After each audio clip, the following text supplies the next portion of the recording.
evening, everybody. Good evening, everybody.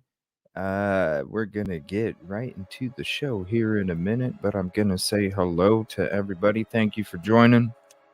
We're gonna be getting into a little bit of the last court hearing tonight, and we're gonna be getting into the 2016 zoning committee where they discussed the layout of 1122 King Road, all the changes that were made. I'm going to kind of show you on Google Maps first, just to kind of give you a little idea of what it looked like before some of these changes, and then you can kind of see exactly what they're doing. They're going to be discussing it, and they're going to tell you why it's still 1122 King Road and not Queen Road. So there was a discussion about it yesterday. I remember we watched this zoning committee meeting a long time ago, and I'm like, you know what? Shout out Tracy, thank you for the link right to that one. Thank you for your help in that as well. So we'll be checking that out too. Plus some other videos here. It is a fresh notes, old notes. So we'll be going into new stuff, old stuff as well. Thank you, Anna. I appreciate you leaving your DNA there. Ticket number 3, Jacqueline. Ticket number 4, Scarlett. Thank you for the sub, Naomi. Katrina Miller, number 6, Echo. Ticket number 8. Ticket number 10, Unravel. Thank you. Appreciate it. Isabel, take my DNA, baby. Lucky number 12. Ticket number 14. What's up, Bianca? Thank you so much. I'm not a rock star. I don't even consider it like that. Really, we're all friends. Crime, lies, and videotape. I want to say shout out. I see you sneaking up in the updated chat until I get to it from the hello chat. Crime, lies, and videotape. I want to say thank you, sir. Thank you for your hard work. I appreciate your efforts, your passion, and what the fuck you're about, sir. Thank you. I just wanted to say shout out to you. Cherry Cherry, ticket number 15. Thank you for hopping in. Senny Kerf, what's up? Yes, I got me a secondary chat now, so when I'm doing document read-throughs, I can see you guys what you type, but it's like real tiny. What's up, Sunny? DS, ticket number 16. Thank you so much. Caddy Crime, ticket number 17. Always got the cool icon photos, Caddy. Every single time. Artistic. I swear, hands up, raising the roof. What's up, 49er girl? Sunny, I gotta ask you right now, how's that lake effect snow, Sunny? Ooh. Oh my gosh. Do not miss that lake effect snow. Do not miss it. What's up, Brian? Hopefully you're doing better. Shot you a message, buddy. Please hit the like if you haven't yet. It's the free way to help. Can apply. Brian. D. Marie, what's up? Thank you for hopping in. Appreciate it. I think everybody dyes their hair all the time, no matter when. No? No?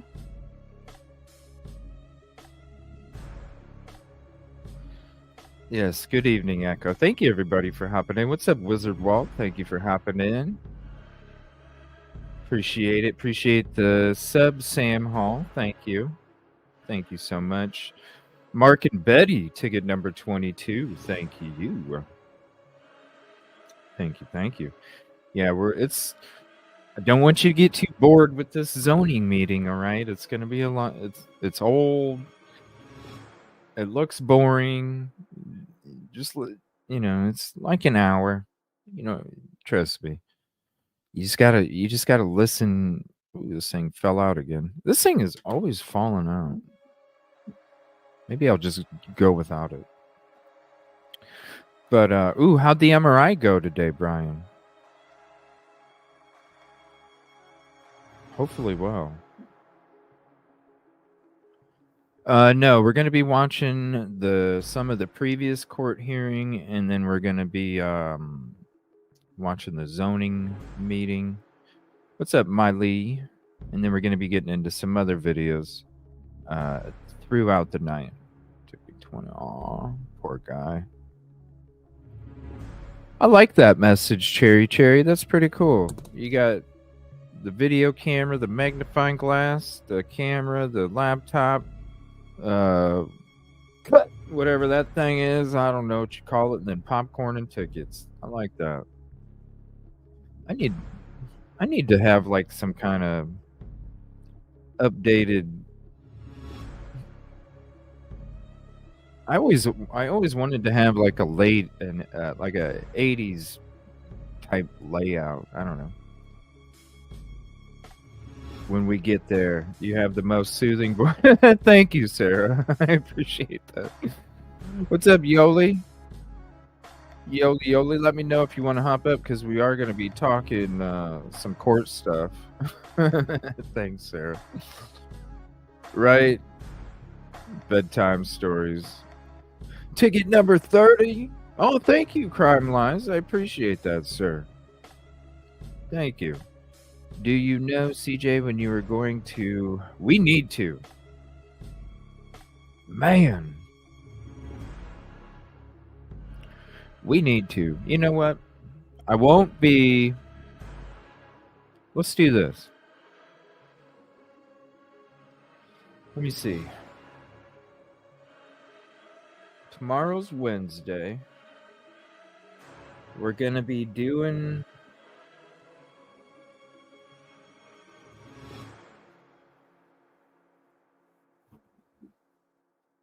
I won't be here in the morning. You know what? Let's start the body cam tomorrow night. Because I won't be here in the morning. Because see, yeah. And then Friday, I'm gonna have that court hearing. Yeah, I think tomorrow night would probably be the best. That way, it's totally separate from the court hearing. Yeah, we'll do that. We'll do that tomorrow night. We'll start that tomorrow night. Ticket number 31, Doc. Thank you. All rock stars. No, thank you. No, I appreciate you. You know what I'm saying.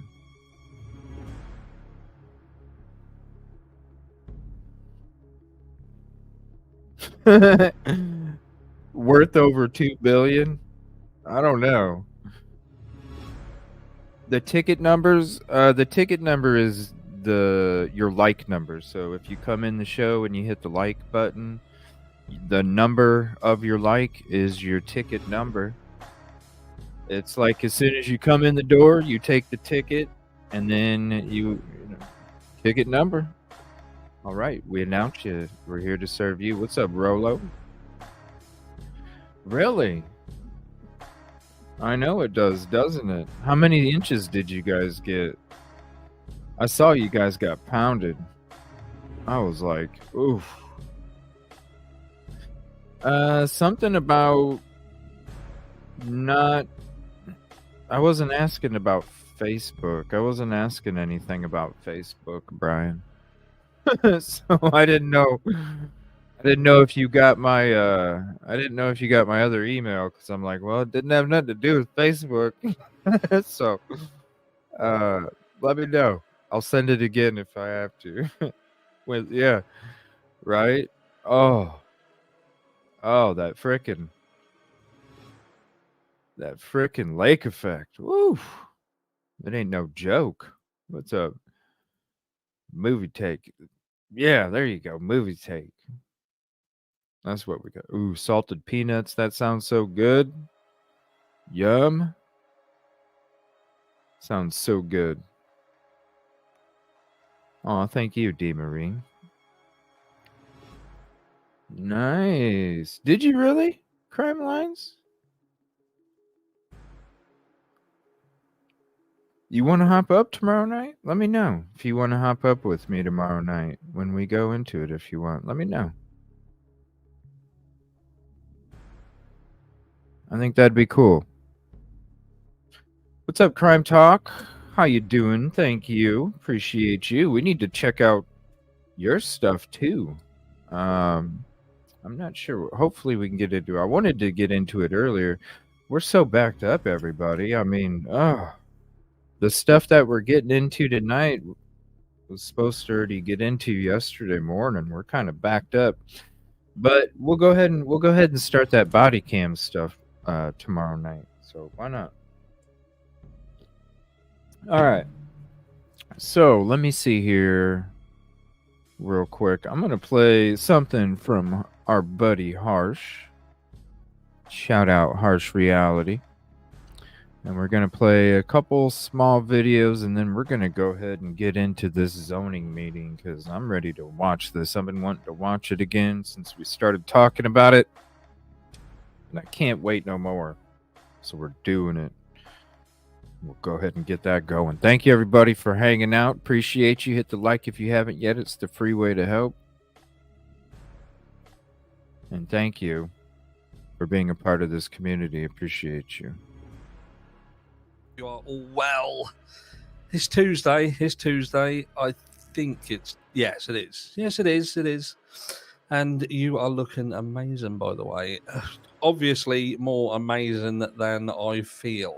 Yeah, I was in bed all day yesterday with what seems to be a bit of food poisoning following heading over to the Queen's estate. Well, I say Queen's, the ex-Queen, King's estate. And they illuminate. They do this thing at Christmas where they put all lights everywhere on their estate, and we went and had a walk around.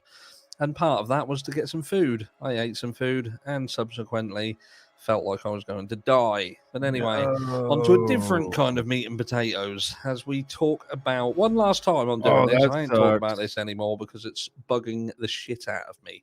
And that is this situation with Dylan Mortensen and really Bethany Funk. All right, we've been a little bit standoffish, if you like, with regards to Bethany Funk. We're giving Dylan Mortensen a load of flack.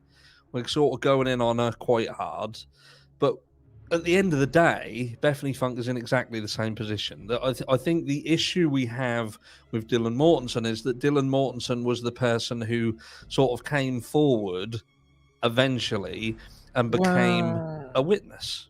I wouldn't necessarily say that. What I'm gonna say in response to that is that Dylan, how do I put this? It's not Dylan's fault that they only use Dylan's statement. You know? It's not Dylan's fault that they only used her statement. Again, when you lawyer up right away,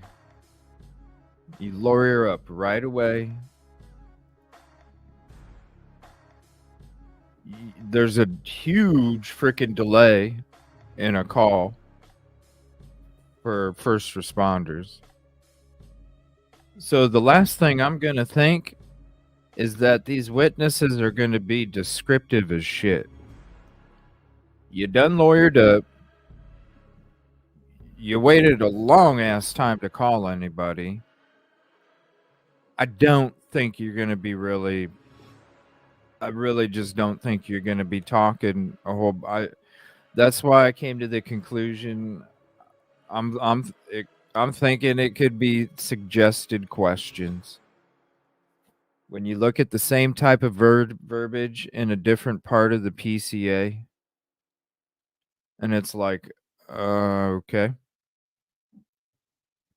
It could be suggested questions. For all we know, she could have went, uh-huh, uh-uh, uh-uh, uh-uh, uh-huh, uh-uh, uh-uh, uh-uh. Maybe. Did they have bushy eyebrows? Maybe. Well, maybe it's not a no, is it? It's not a yes, but it's not a no. Did they have bushy eyebrows? Maybe. I don't know. Maybe.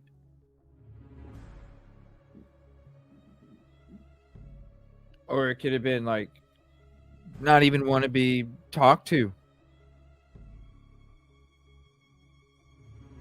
Hey, did they have skinny eyebrows? Did they have thick eyebrows? Did they have eyebrows where they chopped lines in it? Did they have bushy eyebrows? Maybe. I mean, it's that easy. And I don't think Bethany's statement fit. That's why they didn't use it. Because if you had two statements, let's be honest. If you had two statements, would that not, I mean, yeah, you don't need it, but would that not like solidify the shit out of that part of the, you got two statements that match, not one? I don't think it fit. I just think that, what's up, Layla? How you doing? I just think they used hers. I don't necessarily think that, you know, she said, hey, listen to me. And no, I think when you wait that long to call, the last thing that I'm thinking of is that you're going to freely talk to Ellie. I'm just saying, the last thing I'm thinking is, if the first thing you're doing is you're not talking to him, then I really don't think you're really gonna talk to him. I don't know. It just don't make sense. And became a witness. And Right, that then conflicting shone the spotlight on her, because this is absolute clarification that around the times that these crimes happened, she was awake. And then people are automatically going to think to themselves, well, anyone with half a brain cell is going to think to themselves, well, look, the brutality of this crime, how this crime happened, you can't tell me that she didn't hear anything. And there seems to be some huge confusion over what she heard and how she reacted to what she heard. Now, it doesn't help when he does look. You know what I was gonna say? He does look. He does look younger, doesn't he? Harsh, ditch the fucking hat, bro. SM right there. Ditch the hat, bro. Just. You want me to pause it, Brian?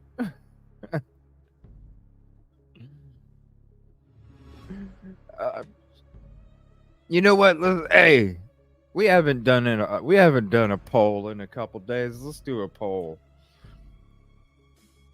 Should Harsh leave the hat off?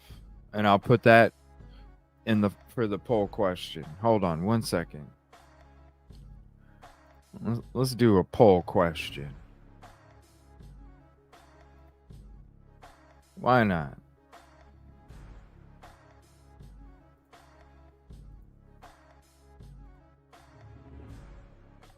We'll call it Harsh No Hat.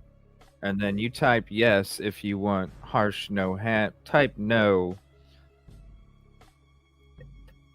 if you want the hat. Harsh No Hat, vote yes if you don't want the hat. So that's saying Harsh No Hat, yes if you don't want the hat. Answer it like that.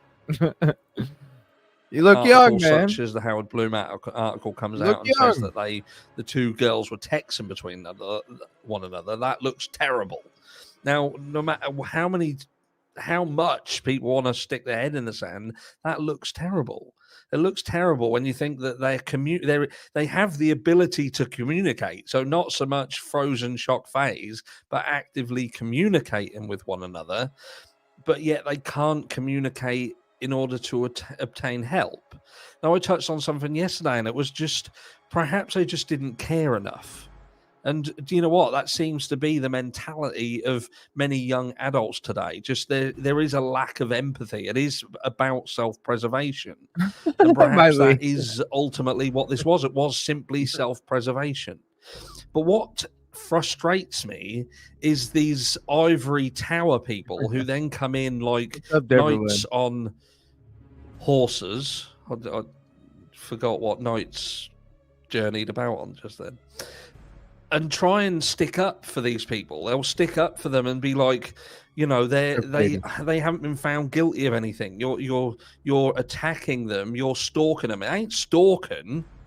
What we're doing is we're reporting on situations that are in the public eye.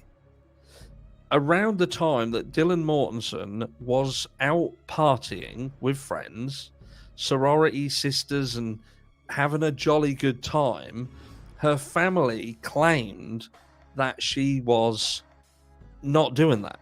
That she was basically a recluse who'd been forced into hiding almost, and she was suffering from. That's why I'm and remember, that was her previous stepmom, okay? That's why I'm saying I don't care what the fucking aunt has to say. I'm sorry. Yes, the family, of course, close circles, yes. What the freaking ex-aunt had to say? No. Because it's shit like this.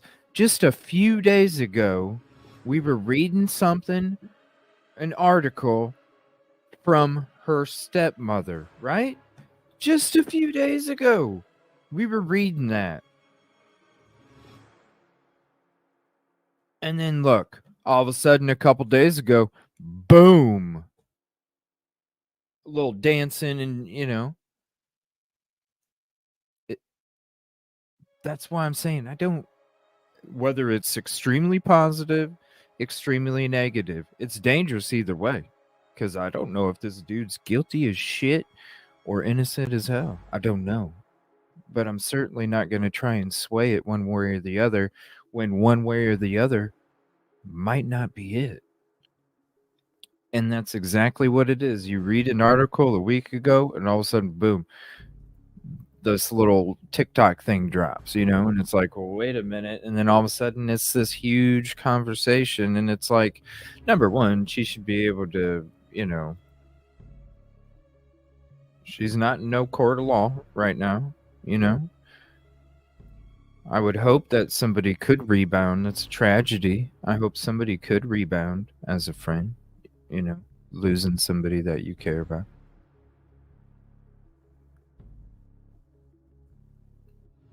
But that's why Aunt, hey, BK's aunt, hey, da da da da da, hey, I just want some attention. I just want some attention. And they don't care what that does because it's not about the other people, it's about them. They don't care what the family thinks. They don't care what the family has to hear, even if it's true or not, whether it has to do with them or not. The families hear all this stuff. They don't care about none of it. Whether it's the really shitty or really good, they don't care. It's just something else, something else, something else. And those people, it's about attention. It's about themselves. They don't give a shit. That's why they'll sit there and say, yeah, BK used to do this all the time. And it's like, so that stepmom, whatever. It just shows you things can change so quickly. So quickly. Now, if you go to the source, Dylan, boom, you see it. You don't have to hear. You don't have to hear from the aunt or from the ex-mom. You could see it. But I'm not trying to let them live their life. I'm not trying to go to their shit, it can change so quick just because it's somebody that used to be around. No, get out of here. We'll talk to family. We'll talk to close friends. Basically a recluse who'd been forced into hiding almost, and she was suffering from survivor's guilt. Now, I can handle her going out.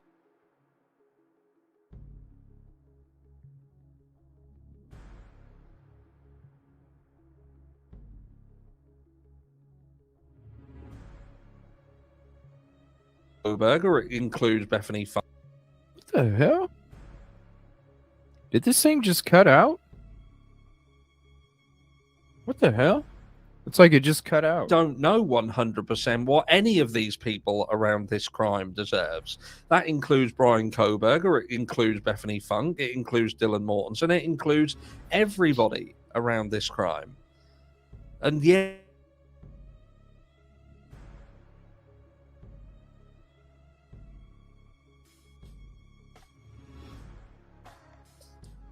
your constitutional rights, then you have to accept that until the hammer drops and there is a guilty and that guilt is proven beyond a reasonable doubt, then there are other avenues that may eventually need to be looked at. And what are people going to do then? Are they going to whinge and moan about it? Now, people are still, when they're talking about the guilt of Brian Koberger, they are missing on some huge issues with the PCA, with the evidence that's been pushed forward. Now, there's a link in the description of this video, and that will take you back to a video that Get Occluded a couple of days ago. And it is talking about the white Hyundai Elantra again. Because what people do is they pick and choose what they want to listen to. They pick and choose the how can I say? They pick and choose to hear what it's this confirmation bias, isn't it? Where they pick and choose to listen to and sort of store what best supports what they've already decided is the outcome. And again, confirmation bias. And what Get a Clue was talking about, he's talking specifically about the white Hyundai Elantra and its route of travel. And what people have done, they've ignored certain things, what have been said, like Ann Taylor stating that Brian Koberger was out driving. He was out driving. Now, people turn around and they're like, that is a shite alibi. That is a shit alibi. He's basically turned around and said that he's out driving about. But what people have failed to recognize is that in the PCA tries to tell you that Brian Koberger is at home and leaves at a specific time and heads to Washington. Not Washington, sorry. Moscow, Idaho. So he goes from Washington over to Idaho, Moscow, Idaho, at a specific time. But what they failed to do here is to plot that route. They just tell you that that's what happened. But then what they do later on, when they're telling you about his return journey, they plot it and show you on 6 or 7 different cameras. So what they're doing, on one hand, they're proving that where they have the evidence and they have the information, their mentality is to come forward and show you everything to bolster what they're trying to say. But then on the flip side of that coin, they are leaving out information. And I would put it to you that they're leaving out information that they simply don't have. And Get a Clue goes into massive detail here. And I know that some people, they don't have time or they don't want to listen to certain people or certain, I get that. I get it. But if you are somebody who is going to convict somebody, or you're going to listen to some information and use that to bolster your thought process on saying someone's guilty, this guy's guilty, he needs to go through due process and get this over and done with, the very least you can do is take the time to listen to everything. Take the time to understand why there are people who aren't buying certain things as easy as what you are. And it is things like this white Hyundai Elantra. For Ann Taylor to turn around and say, there is no connection here. There's no connection. My client was out driving and he wasn't in this area at the time of the murders. Now, how does she know that? Because law enforcement have basically stated that these murders happened at a specific time, which you have to take into consideration here, whether law enforcement ultimately shot themselves in the foot by potentially fabricating a witness that would bring somebody into this area at a certain time. Who knows? maybe Brian Koberger was in this area earlier on in the night, and like I say, maybe they've shot themselves in the foot by saying that he was there later, and they're going to later on prove this. Again, I kind of wonder where the Burler report and vehicle diagnostics are, because that would help put all this to bed. But again, that will likely be for the court. But as it stands now, what we have access to as the public, what do we have access to? We have access to information that seems to provide as much information as it can in some hands to prove that they'll do it when they can, but then they'll leave information out when they seemingly don't have it. And then when you've got the defense requesting discovery multiple times, this is why. Things like this is what these requests are. You're showing that our client is coming back from his drive and heading home, but where's your footage showing him heading to where you say he's going? Right, and we went through it all. We tallied them up. We showed you the website. We gave you the link for the cameras. We showed you the quality of the video. Shout out, Caddy. Like, that's what we've been saying. Like, to sit there and say you don't have a damn photo. You're out of your damn mind. At this certain Out time. of your damn mind. Where is that footage? And I'm just guessing that that's part of the conversations that are being had. But without this information, without all these missing pieces, there is just not enough to overcome reasonable doubt. And some people could be shocked later on down the line. But with the likes of Dylan Mortensen and Bethany Funk, yes, they should go on and live their life. And this isn't about, like I said yesterday, this isn't about telling them they can't have a life. But they are up to their necks in this case. They were two people who were at this house at the time this crime happened. They have one who has disappeared completely off the radar, who apparently has some kind of exculpatory evidence, but didn't want to come forward and give it, and had to almost be forced. And then, just as they agree, all of a sudden there is a grand jury, which then swipes that off the table. And then you've got the other one who, in one hand, wasn't a witness, and then all of a sudden is. 1 minute frozen shock phase, the next minute thought it was someone who was at a party and didn't think much of it. Come on.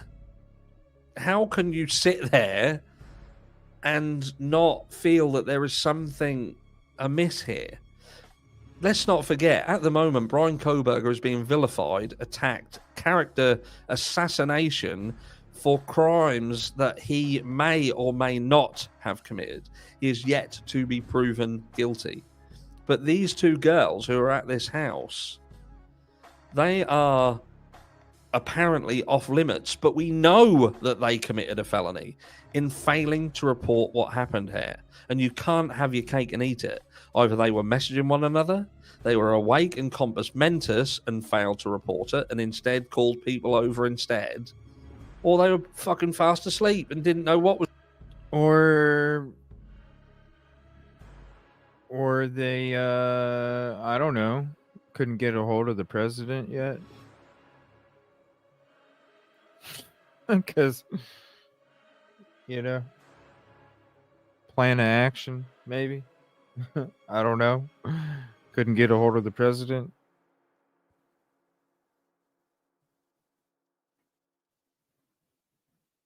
Had to come up with the plan of action.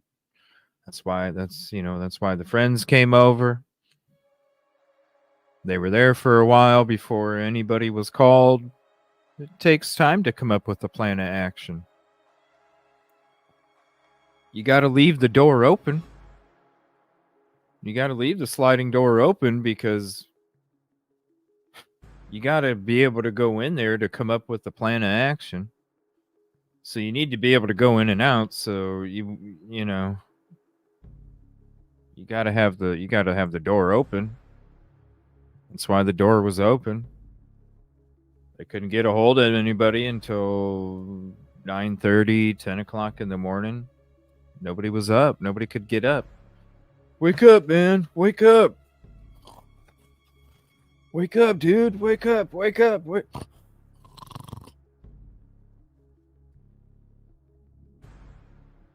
Wake up, wake up, wake up, wake up. Oh, what, man? Dude.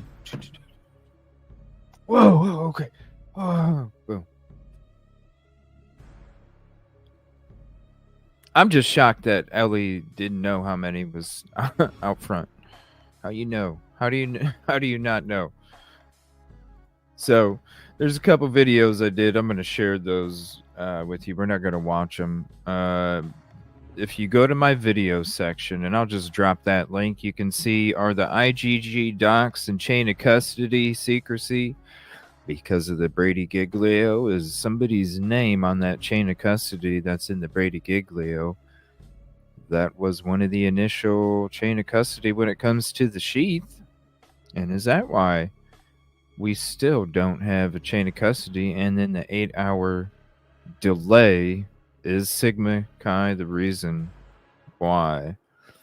So here is the video section if you want to check those out sometime. When it comes to this route that we were talking about with the cameras, I did do when I just got back from Moscow like a week ago tomorrow actually. And I drove around and took a bunch of footage and basically showed you guys a route to the PCA to 1122, all the footage from the vehicle. And then I also showed you guys a route that the person would have took if they were really trying to avoid the cameras. You're going to take this route instead. So, I mean, and it's a no-brainer. You see the difference between the alternate route and the route that was taken, and it's like, what the hell? Why would they have even taken that route?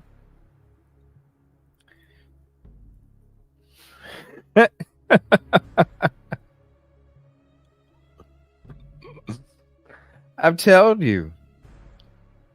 And then you know what's crazy, Crime Lines, is the direction in the PCA on Nevada Street. People were going, why did you turn when you were at Stadium Way? Why did you turn? And I was like, well, because it says it's going this direction on Nevada. And then it's coming this direction on Nevada. Hold on, give me 1 second. I gotta pause it real quick. I gotta refresh this browser because StreamYard's browser's bugging right now. Give me one moment. I'll be right back. Give me 1 second, Yoli.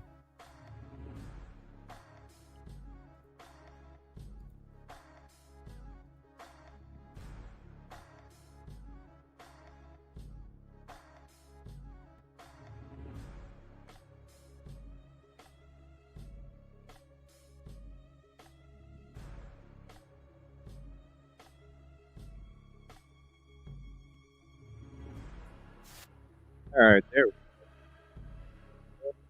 Up. Hello, hello.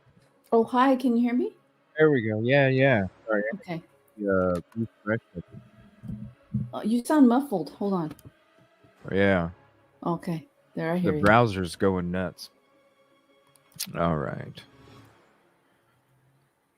Oh, Friday's the day. Friday Yep. is the day. Yes, it is.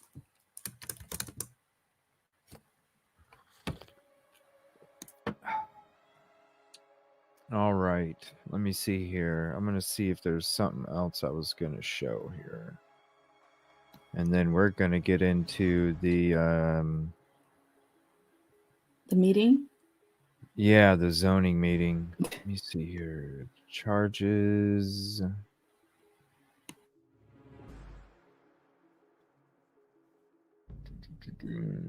What was that?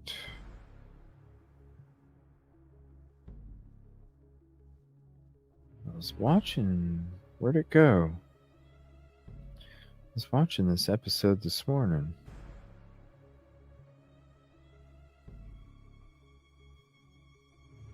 Where the hell did it go? Oh, yes. We talked about this. Okay. So this was a conversation this morning. We were talking about how Okay, so when Court TV is doing their court hearing, their recording of the court hearings, they're always throwing up like the BK is connected to social media, like all these weird. They got the model or the year of the car wrong, and just all these different things. And it's like when you're watching the court hearing and they're throwing these little things. I was telling everybody this morning, I was like, yeah, not only had to worry about putting the coffee cup up when they did a zoom in on BK, but I also had to put the coffee cup up when they were putting shit like he was all up in their Instagrams and shit. It's like, damn, Court TV, what are you doing? So I came across the video where Court TV talks about he was all up in the socials, so I thought we would watch that for fun first. No chain of custody, body cams. Crazy, isn't it? What's the other what explains not being able to see the chain of custody other than one of their own being involved in a Brady Giglio, and that person's name is on the chain of custody, and so they can't release the chain of custody.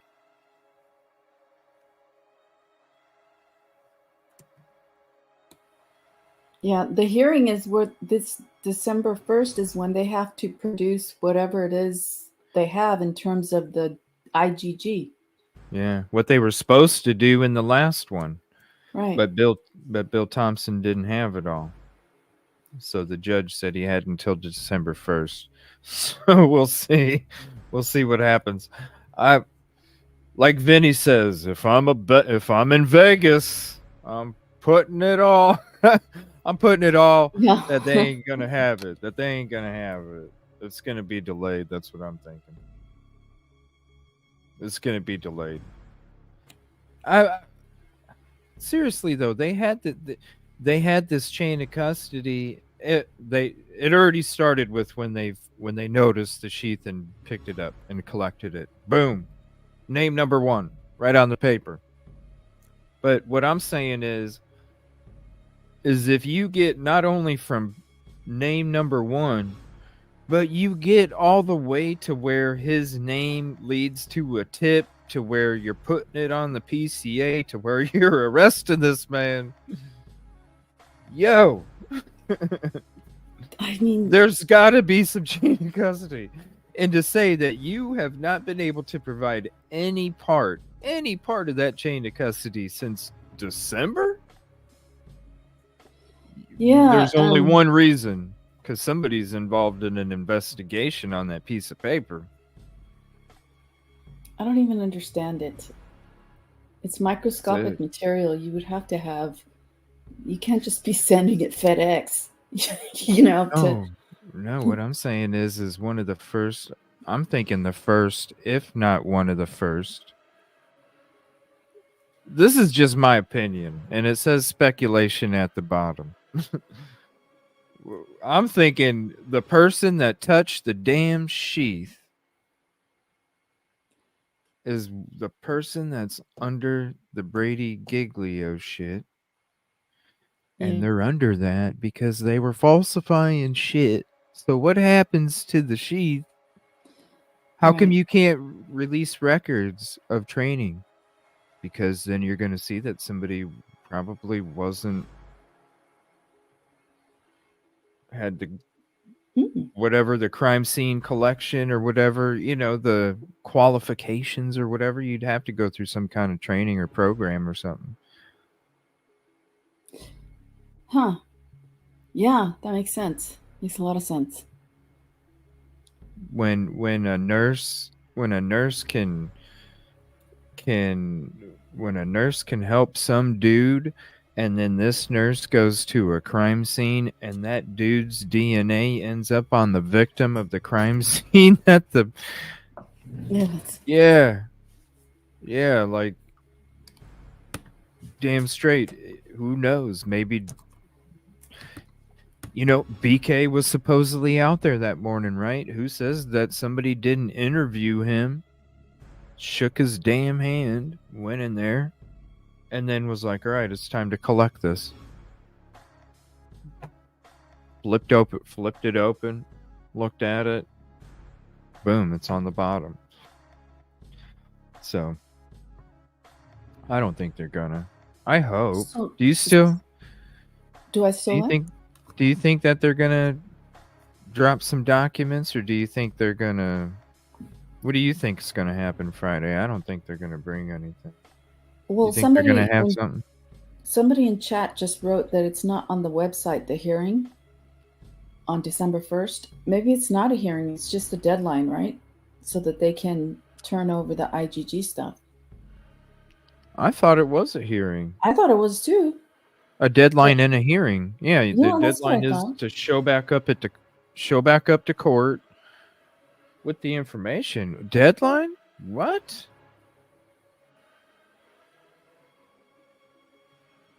Yeah, the deadline in a hearing, no? I thought he said we're going to watch the latest court hearing after we're done with that zoning meeting. Here, let me get into this this video. This is when Court TV was talking about what's the title? Idaho unalive suspect message victim on Instagram repeatedly.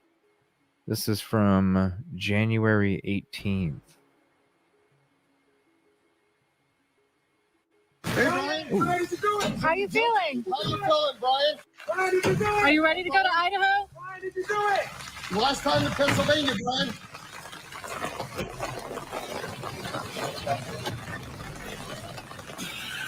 Those questions so powerful that were being screamed out there. Why did you do it? Why did you do it? It gets to really the essence of what a lot of people are wondering. We don't know if investigators have an answer to that question. But was there any... Yeah, the FBI can say...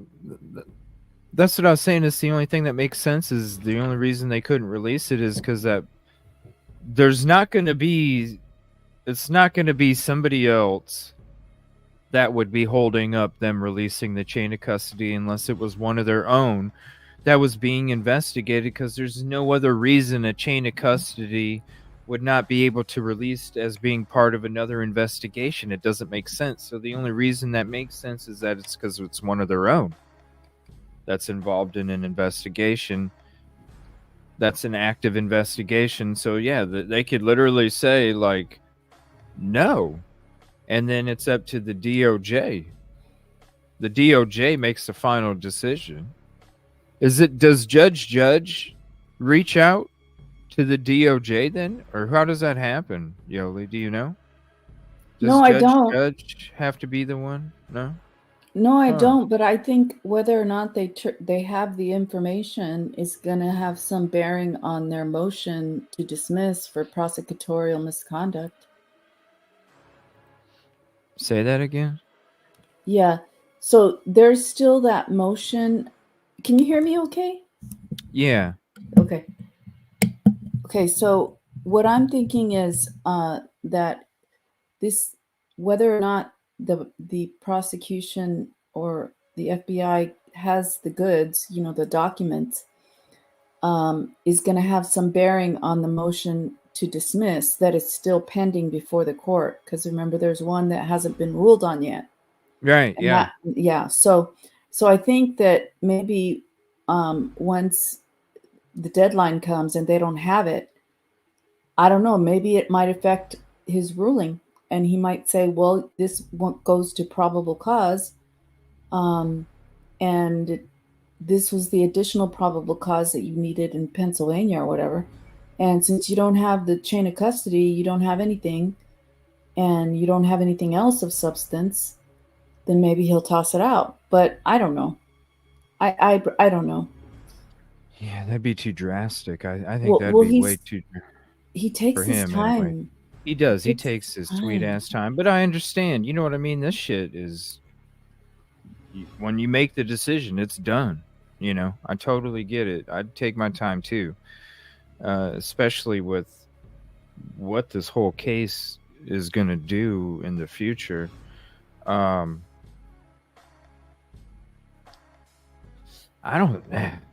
I just see him just like with how he takes his time with everything else. I see him just taking his time, letting Thompson get delay after delay.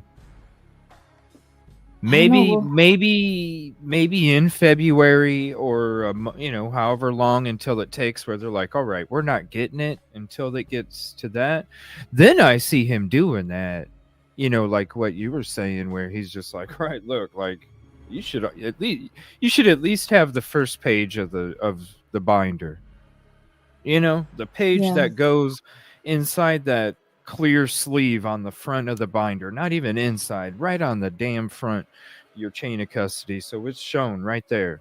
And if you don't have that, like, yeah, because really there is only anybody, please answer me, what other reason could it be for them not to release or be able to release the chain of custody other than one of their own that's on that chain of custody is in another investigation? Other than that, I can't think of any reason whatsoever why a chain of custody wouldn't be available. It makes no sense. I don't know. Do you know? Do you have any ideas? I can't think of it. It's driven me nuts. Like, I've sat here and just up until Well- I thought that, I was laying in bed one night for hours just because I couldn't fall asleep, and I'm just going, how does this not even, what makes sense? And then I was like, It's I mean, I know that the FBI has and the Idaho State Police have to follow certain rules that are in the Department of Justice what's that? regulations. So those rules include, having the chain of custody. And I think in one of the Andrew Myers law firm, one of his videos, he talked about how the American Bar Association requires, that you make sure that information is done and is available. So perhaps that's what her motion regarding prosecutorial misconduct is about not making sure or not obtaining all that information, as the investigation goes forward, not making sure that it's kept. But, he's a county prosecutor. So I don't know how that works, but I don't know. But I think that they do have to follow some rules. Otherwise, it's a free-for-all. They could just say whatever they want. Yeah, and the prosecution knows what they're doing. They're used to this sly ass shit, It's a waiting game, just like just like with what you do. It's a waiting game, right? That's what it is until it happens. How long have you been waiting on this one now? Like, the one that you were supposed to start up in July. October. It was supposed to be July, then it got moved to October, or then it got moved to November. Now it's going to start in January. It's just allegedly. a waiting game. Allegedly. It's terrible. Yeah, and they know it. They know it. It's like they're just going to use it to their It's like you can't advantage. live your life. It's like I'm chained to this case. Oh, let's see what they have to say about this Instagram shit. Vinny. And then we'll get into that zoning meeting, and that's going to be interesting. How you feeling? How you feeling, Brian? Why did you do it? Are you ready to go to Idaho? Why did you do it? Last time to Pennsylvania, Brian.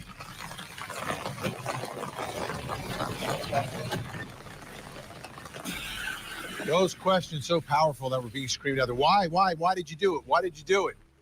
It gets to really the essence of what a lot of people are wondering. We don't know if investigators have an answer to that question. But was there any connection? Any connection? And when I say connection, I mean, was there any indication that this suspect, this defendant, the one who's been accused, was he in some way stalking? Did he know them? Did he come across them, whether in in person or on social media. Well, let me tell you what is now being reported by People magazine exclusively, that there was some sort of a direct message sent from this accused killer to one of the victims on Instagram. Take a look. 2 weeks before the slayings of 4 University of Idaho students last November, the man now accused of killing them sent a series of messages to one of the victims on Instagram. An investigator familiar with the case tells People in late October, an account that authorities believe belonged to the killer, accused killer, sent a greeting to one of the female victims, the source says. When he didn't get a reply, he sent several more messages to her. He slid into one of the girls' DMs several times, but she didn't respond, the source tells People. Basically, it was just him saying, hey, how are you? But he did it again and again. Vinny told you BK's mind is a dangerous place. You better be careful. Oh my Better be goodness. careful. Yeah. I don't know, but somewhere I heard that those accounts were created after he was arrested. So I don't You know what know. I'm saying? And that's why I'm like, the court hearings, the last couple court hearings, they're putting this up there. Like, I just, I mean, look at this. They Well, were even putting up 2013 Hyundai Elantra, and it's a 2015. It's like, forget the BK Zoom. We got, missing. Throw the damn coffee cup up. It was double time coffee time on the last couple, just because of that shit. It's a funny laugh. it's just, and the other day, or a while back, Nancy Grace was talking about the knife sheath, and she said, well, his DNA was on the knife sheath, so obviously he handled the weapon. What? That doesn't even... Come on. Yeah. but where's the weapon? Nancy Grace is the same person that said that Brian was friends with a girl, and he knew that if he broke into her apartment, that she was going to call him to help her set up security cameras. And then he also knew that she was going to ask him how to set it up. And he also knew that she was not going to know how to change the password. And he also knew that she wasn't even going to ask him how to change the password. So then he could get back home and then watch her, and she said in certain pieces of clothing. And it's like, she's going like, and that's when I just was like, all right, Nancy Grace, you're a bonfire. I got to back the fuck away from you. Okay. Like, it's been great. I've been nice and warm for a while. Now this fire is way too huge and I just need to take off. Thank you. Oh, yeah, it was, and then Nancy Grace said something about Bethany Frank instead of Bethany Funk. Yeah. I mean, I know, but it's just funny. You're in front of the camera all the time. You're gonna fumble a word here or there. You know what I mean? Yeah, Nobody can always be on it. It's just funny because she's so Yeah. That man saying, Brian, what did you do? This right? Yeah. Shame on you. Yeah. Right. It's like, bro, it's not about you. All right. So he did it again. And again, ladies and gentlemen, it's a dangerous mind. You don't want to go there, but I'll take you there. Okay, Vinny. Oh, Vinny. I would love to, I know it'll never happen because I'm a fucking nobody, but it would be great to sit down and have a conversation with Vinny sometime, just to talk to Vinny, that'd be so... One of these days, I would love to just screw all this crime shit. I just want to sit down and we need to have our show coming up sometime too. We'll have to talk about that. Is this one of the connections? Is this part of the evidence? Joining us now, special guest from Orlando, Florida, senior crime writer for People magazine, Steve Helling is with us. They broke this news today For more on the case, be sure to go to people.com. Steve, great to see you. You continue to do it. Continue to do it again and again. For a All these minute big there, I thought he was he had a medallion on or something. I was like, oh shit, who they got now? Just headphones. You did too. I thought he was wearing a fucking Mercedes medallion or something. I was like, what the fuck man. is this, Vinny? No, it's just headphones. Okay. cases. You're not cool Is if you this don't have a potential medallion. connection here? And is this perhaps an indication of some level of internet stalking that may have been going on? You know, I don't know whether you call it stalking. I don't know exactly what you call it, but clearly she was on his radar.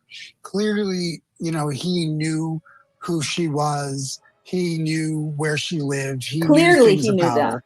Yeah. You know, and you know, he reached out, and people do that all the time. They send a note that's like, "Hey," and if they don't respond, they say, "Hey" again. And he did that several times. What does that mean? The only thing we can say it means is that he knew who she was. He knew that this wasn't just him wandering into a house. It was somebody who he had attempted to contact before. And we also know from So because you can message somebody on Instagram, you are all of a sudden have been morphed into the property. Like, that's some powerful shit. I Damn, mean, I want that app. Then I don't have to worry about a plane ticket. clearly he knew them. Clearly, because he Clearly. messaged them. That doesn't even mean that he knew them. No. Because social media, you can connect without ever meeting anybody or knowing anybody. Yeah, hell, we got people in here that watch the show from all the way in Australia. You I know, mean, yeah, it like, doesn't mean they know me. You know, it's like way over there. What's up, Aunt B? Thank you for hopping in. Love it. Love harsh hat or not. Oh shit, the poll's still up. I forgot to check it. Hold on. Let me check the poll real quick. I forgot. Shit. Come on, YouTube.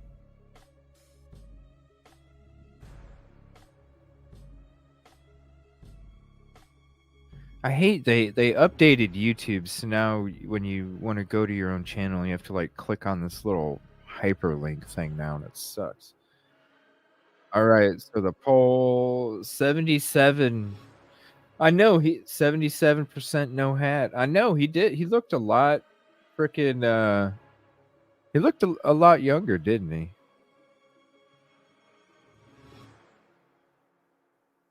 Would you vote, Yoli? Did you vote hat or no hat? I voted no hat, but I also put in the comments that he should change it up. What's he up, should Kelly? wear a hat sometimes and not wear a hat. Sometimes I don't know. I when I saw, I was like, damn. And then when he said he had food poisoning, I'm like, wow, he doesn't. Maybe that's why he's not wearing a hat. Because, but maybe he got all the toxins out of his. He looked younger. He looked maybe younger. he had explosive diarrhea. Toxins out. Yeah, he looked younger. Harsh, man. They're calling for you to ditch the hat, buddy. Let's see what happens in his next video. Attempted to contact before. And we also know from the probable cause affidavit that there were many trips, at least 12, to the area of the house on King Road. To me, you put those two together, it's starting to paint a little bit of a picture that a jury's going to need during the trial. I mean, absolutely. When there's no motive known yet, you start to look at past behavior. You start to figure out, you know, how was he connected with these people? And, you know, if he went 12 different times around that neighborhood, around that house, well, that's a connection. If he followed some of them on Instagram, that's a connection. And, you know, what the investigators need to do at this point is put all of those together and see what exactly that connection was. You know, did he have any interactions with any of these people before the night that this happened? We don't really know yet. I guess some of that information will be made public inside a courtroom, but that's not until June. Steve, this is one of those cases that's been difficult on the one hand to get information because of the gag orders that have been put in place and the way investigators did what they did. But on the other hand, in the world we live in today, there is an opportunity to dig into digital footprints, things that have been done on social media, people that have come across this defendant, and that is really starting to happen now, and we're starting to learn little pieces here and there. Mm-hmm. Well, you and I have worked together for a long time, Vinny, and we worked together on the Casey Anthony case. That was here in Florida, and in Florida, everything is public. There's no secrets. You get the discovery as soon as the lawyers get the discovery. Idaho is not that way, so there's going to be more digging that needs to be done. There's going to be more, searching. There's going to be more reporting. It's because there's a gag order. He said Idaho's not that way. Was this before the gag order? Let me see. January 18th. I don't know.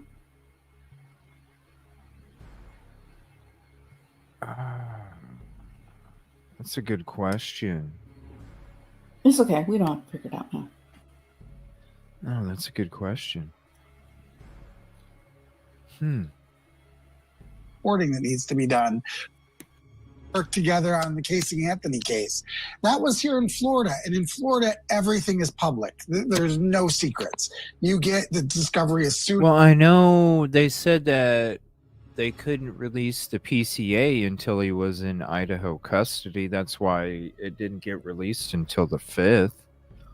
Was because it took him almost a week to get to Idaho. That's why it didn't come out until then. Everything else, it was pretty quick.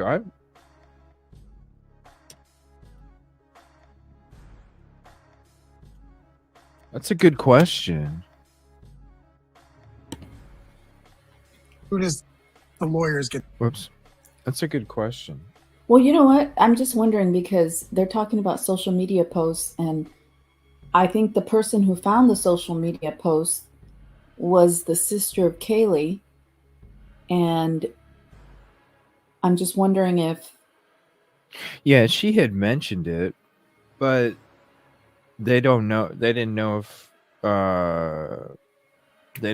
it was... That was after he was arrested. Truly him. Yeah. Yeah. Because there's a lot of fake-ass accounts that were popping up. There was even one where... I can't remember which one it was, but people were saying it was BK, and here it was like created, after he was arrested. So, yeah, 510. I think Elliot. Yeah, it was real early. Like it was real quick. Gag order was around January 4th, right before. Yeah. Yeah, I was thinking it was like right away, but I know it was early as shit. They weren't saying shit from the hell. There must have been a gag order when the crime took place, because the first day they weren't saying shit to nobody. They already were practicing the gag order from the beginning. Mm-hmm. Get the discovery.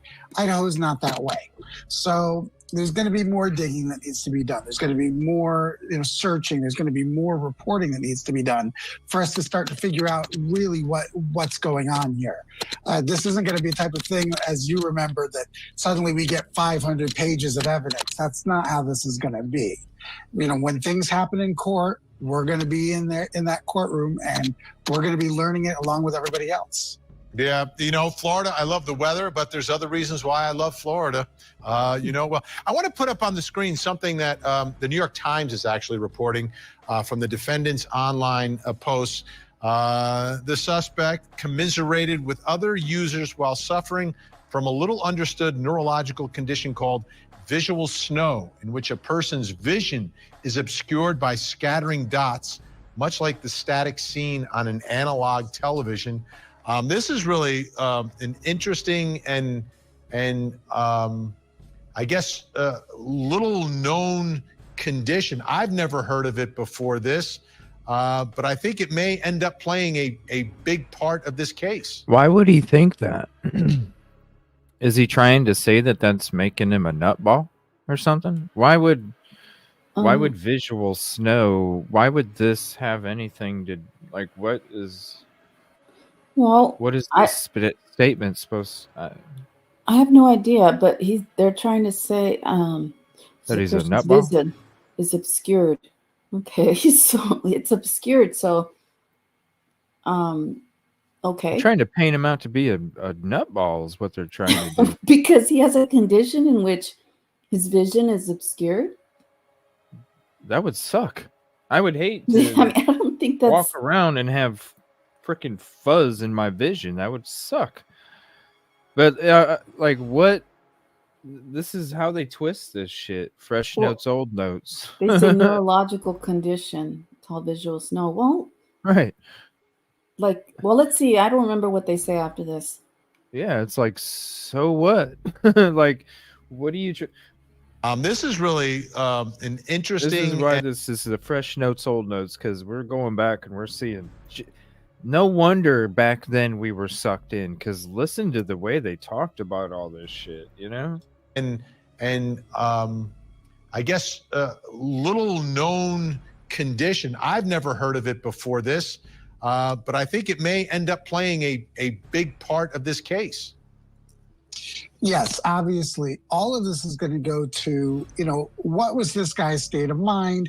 What issues did he have before this? And if he does have neurological conditions, that's going to be something that clearly the defense is going to bring up. And I'm sure the prosecution is going to have to deal with.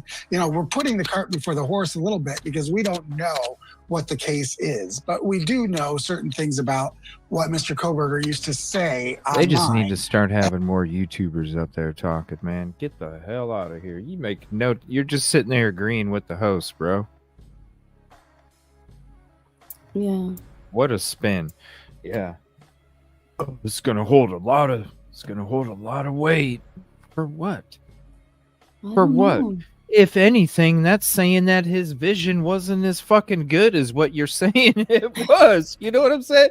If anything, it's worse. Like somehow this dude went in there and did this the way that he did it while he had visual fucking snow. How in the hell? Like, come on, Vinny. Yeah, I don't understand. Don't. How is that supposed to hold all of this weight? It's a disadvantage. Think about it. In a dark, you already saw how dark it was out there when we were out there. It's dark. Then you add being in a property that you don't even know the quote layout, right? And then you're going to tell me that you move so swiftly and are like perfection for committing the crime in visual snow, which is a visual fucking issue, is supposed to like hold some huge weight in court, like it adds more to you being able to commit this crime, when in fact it would really hamper you. It would actually, because it's like having a net in front of your eye. What the fuck is Vinny talking? I mean, I don't know. But he, I don't know. I don't know. I don't care to hear what this guy has to say again. I just got to hear this part from Vinny. I just got to, and then we'll get to that zoning meeting. I just got to hear this. The suspect commiserated with other users while suffering from a little understood neurological condition called visual snow, in which a person's vision is obscured by scattering dots, much like the static seen on an analog television. This is really an interesting and I guess little He's so known troubled condition. I've never heard of it before this, but I think it may end up playing a big part of this case. Him and his Vegas bets. I would not want to go to Vegas with this dude. I'm sorry. Oh my gosh, he'd bet it all. He'd bet it all on 2, and it'd end up rolling on a 3. And it's like, Vinny. Oh no. All right. Let's get to this this zoning meeting here. All right, so this is the the city of Moscow. I'll drop the link for you guys in chat so you can have it as well. Definitely add it, sub to it. And I'm not subscribed. I need to sub myself. So sub to it. It is the city of Moscow page. And Vinny's tan is so distracting. I thought it was makeup. Oh, thank you, Dre. I appreciate that. Thank you so much. I have a floater is driving me nuts. Oh my gosh. Thank you for the sub, April. Appreciate that. It's too much. It is, isn't it? Oh shit. All right, so we're gonna get to this is the zoning meeting here. City of Moscow. Definitely go sub if you're not subbed. We need to do a judge check. Hold on. We need to see where judge is at. We haven't promoted judge.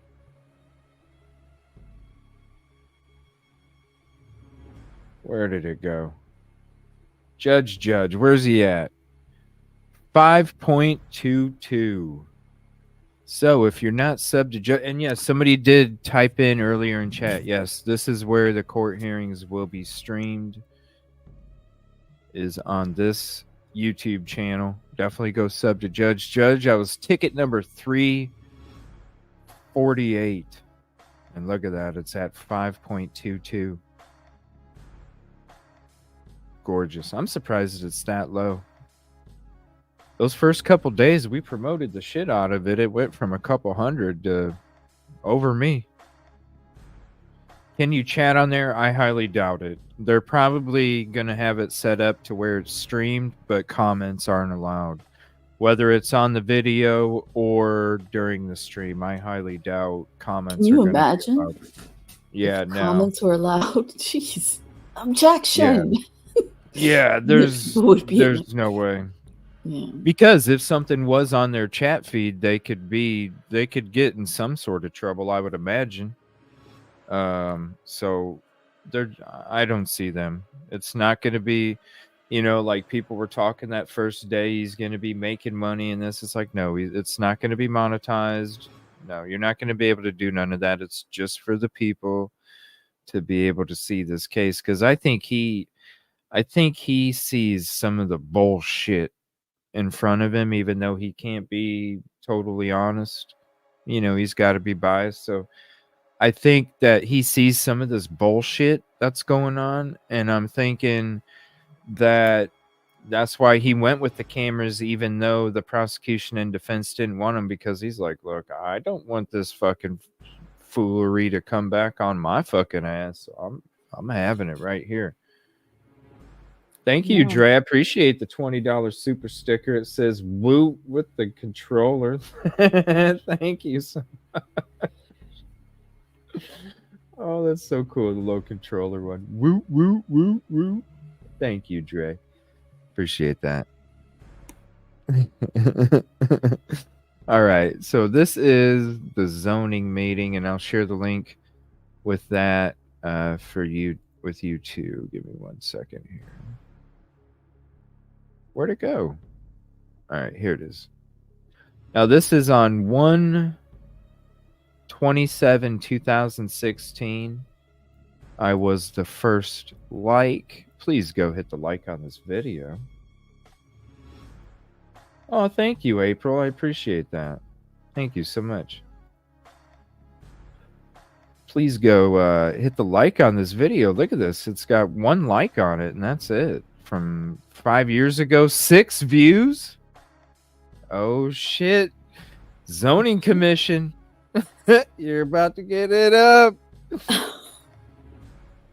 Go share, like, all sorts of stuff. Listen, you know what? Let me. Comments are turned off. All right. Yeah, we can't do comments. All right.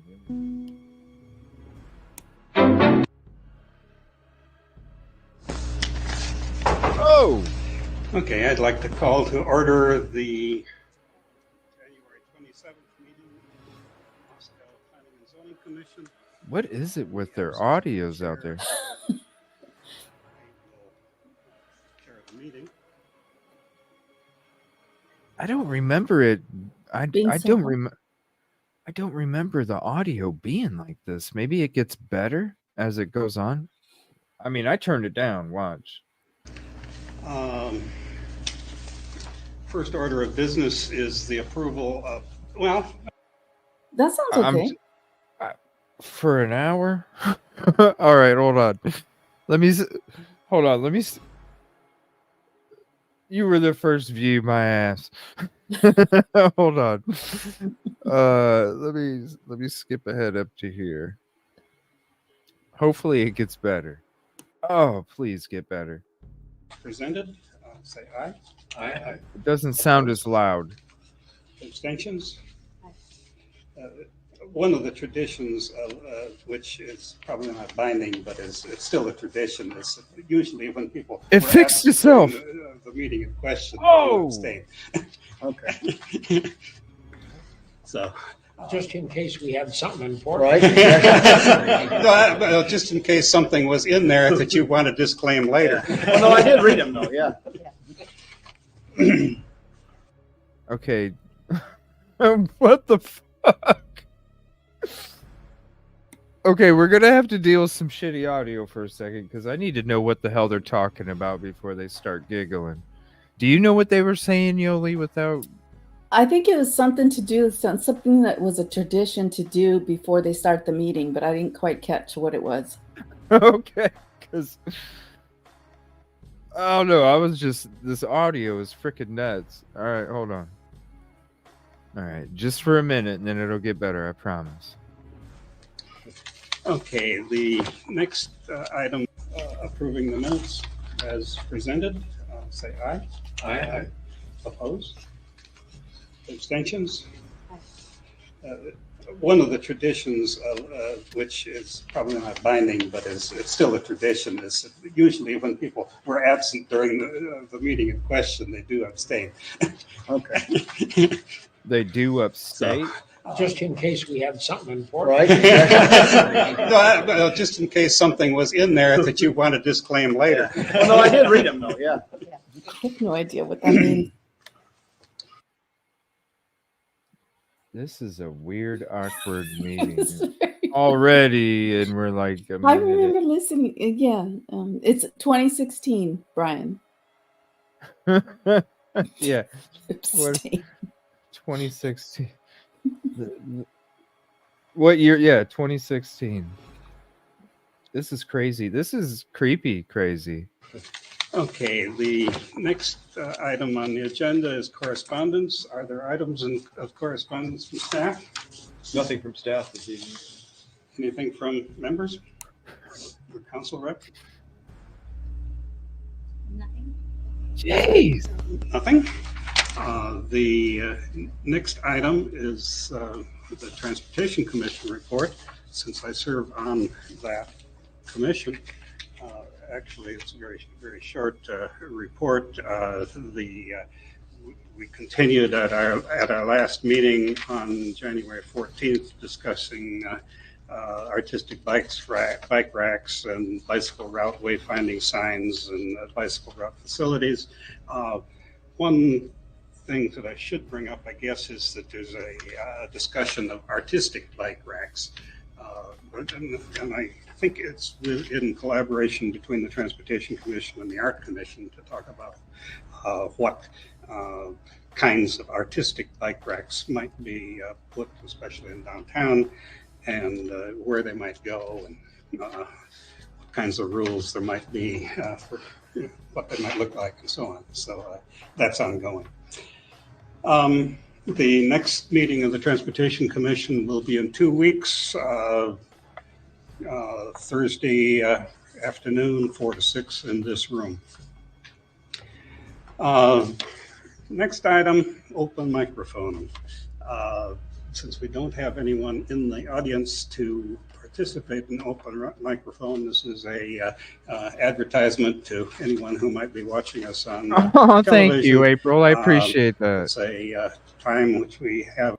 Oh my gosh, I don't know what's up with this audio. That's kind of funny that this dude a second ago was looking around like there was a crowd behind him and all around him, and then they switched the camera and there's nobody in there. This meeting is big time. Thank you, April, so much for that super sticker.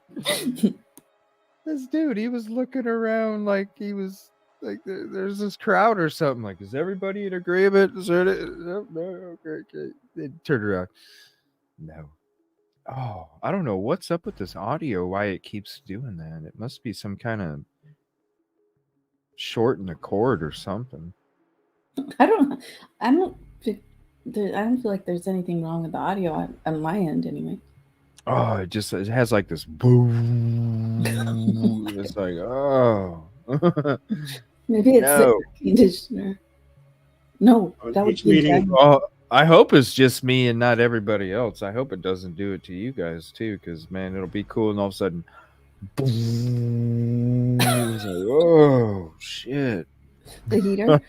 I grab my ear every time it happens. Limited to There 15 it is. minutes where members of the public can come in and may speak about matters that they think we ought to hear about, but they have to be matters that are not on the agenda of and not likely to be on immediate future agendas of the commission. So moving on to item 6 on the agenda. In our last meeting, we dealt with a comp plan change and zoning change on a parcel of property that was being annexed to the city. And today we need to pass on the reasoned statements that were generated by staff from the results of that meeting. So that material was in your packet. And I would entertain any comments, suggestions, corrections for the document that's before us. Oh. Silence. You're a very participatory group today.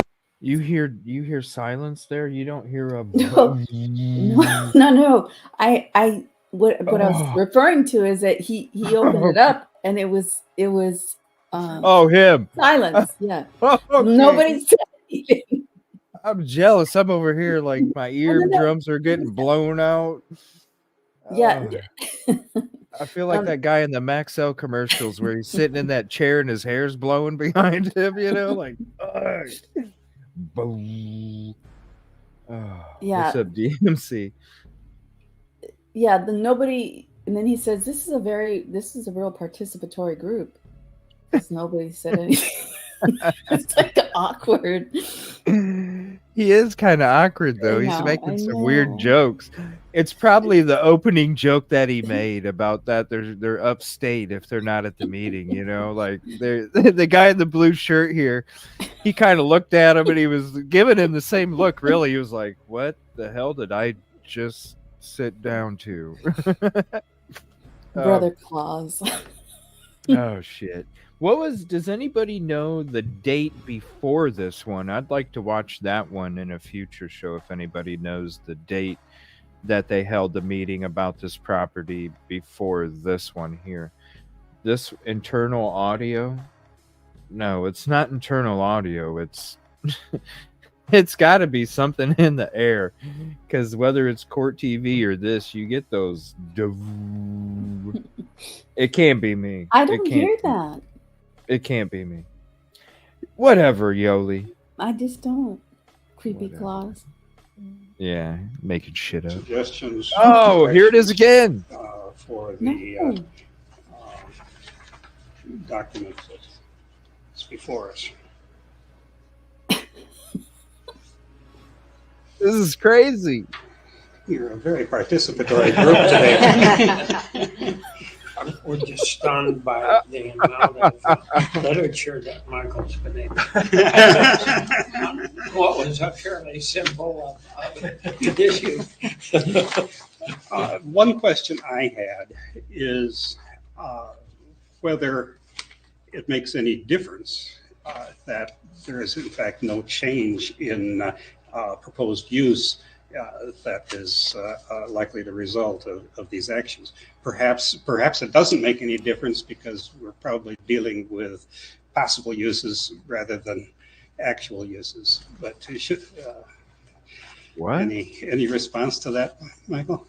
As far as the land use amendment Yeah. changing, yeah, I mean and I think I've crafted it such that it reflects that there really wasn't a change. It was just having to go through the motions of when it gets annexed that you have to designate it as a comp plan designation. But it's never stated in there that nobody's actually proposing any change of use.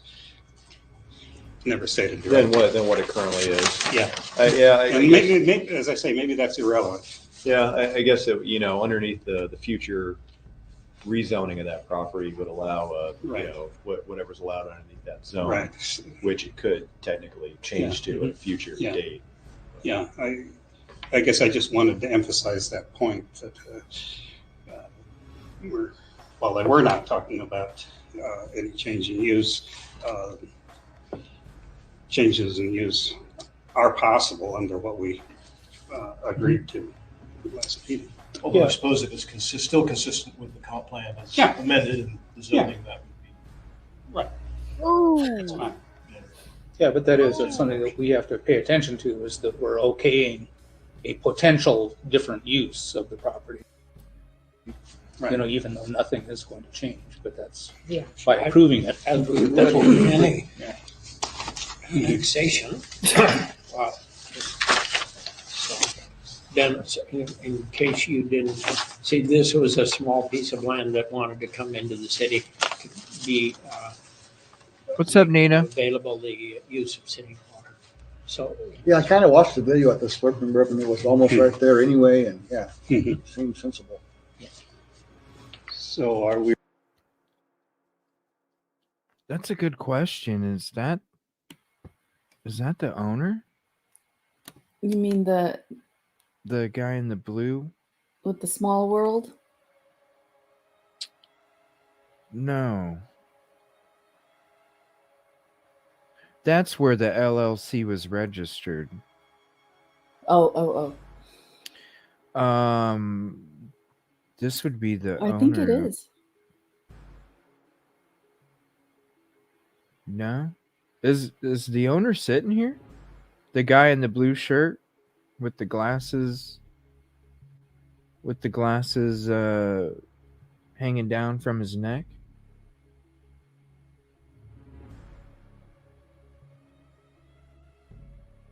Yeah, they still have meetings to this day. You can go to the website and and you can watch them. They're a lot better quality than this one. Yeah, this is them discussing.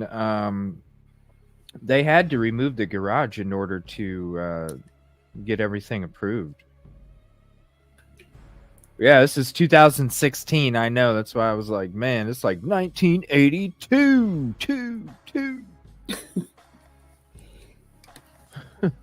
Thank you, April. Yeah. I don't know. Let me rewind it just a skosh. No, nothing is going to change, but that's by approving it. You have to designate it as a comp plan designation. But it's never stated in there that nobody's actually proposing any change of use. Never stated directly. Than what it currently is. Yeah. And maybe, as I say, maybe that's irrelevant. Yeah, I guess it, underneath the future rezoning of that property would allow whatever's allowed underneath that zone. So this guy? Hold on, I need to figure this out. I'm gonna pause it right here. I just think it's not him, but it might be. This guy? I think you were talking about the other older man with the blue Yeah. shirt. I'm gonna leave it here for a second because I don't know if they were talking about the guy I just had on or this guy. So let me know in chat. This guy? or the other guy?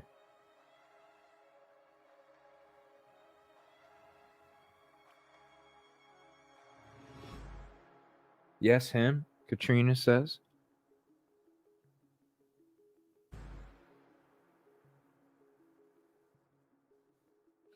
No, I don't believe so. It's just a bunch of people hanging out. Here's the link to this video if you want to have it for yourself. Gosh, I'm trying. It'd been a long time since we got into this one. This was way long ago. Hell, we were probably the first damn view on it because we watched it a while ago. But I thought there was another one that I watched where they were like, somebody was standing up, and it might have even been this dude, actually. He was like standing up with a model in front of him or something, or a drawing or something like that. Zone, Right. which it could technically change to at a future date. Yeah, I guess I just wanted to emphasize that. You have to designate it. Of these actions. Perhaps it doesn't make any difference because we're probably dealing with possible uses rather than actual uses. But any response to that, Michael? As far as the land use amendment, changing. Yeah, I mean and I think I've crafted it such that it reflects that there really wasn't a change. It was just having to go through the motions of when it gets annexed that you have to designate it as a comp plan designation. But it's never stated in there that nobody's actually proposing any change of use. It's never stated directly. Than what it currently is. Yeah. And maybe, as I say, maybe that's irrelevant. Yeah, I guess that, underneath the future rezoning of that property would allow whatever's allowed underneath that zone, right, which it could technically change to at a future date. Yeah, I guess I just wanted to emphasize that point that we're not talking about any change in use. Changes in use are possible under what we agreed to last meeting. Although I suppose if it's still consistent with the comp plan as amended and the zoning, that would be right. That's fine. Yeah, but that's something that we have to pay attention to, is that we're okaying a potential different use of the property. Right. Even though nothing is going to change, but that's by approving it. As we would any annexation. Then, in case you didn't see, this was a small piece of land that wanted to come into the city to be make available the use of city water. So I kind of watched the video at the Slurping River, and it was almost right there anyway, and it seemed sensible. So, are we ready for a motion? All right, let me pause it there. We're at 11:21. Let me see if there is something in the beginning here. Residential crime. Let me see if there is something.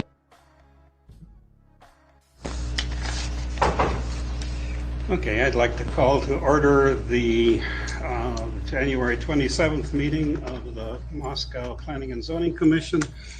In the absence of our chair, I will chair the meeting.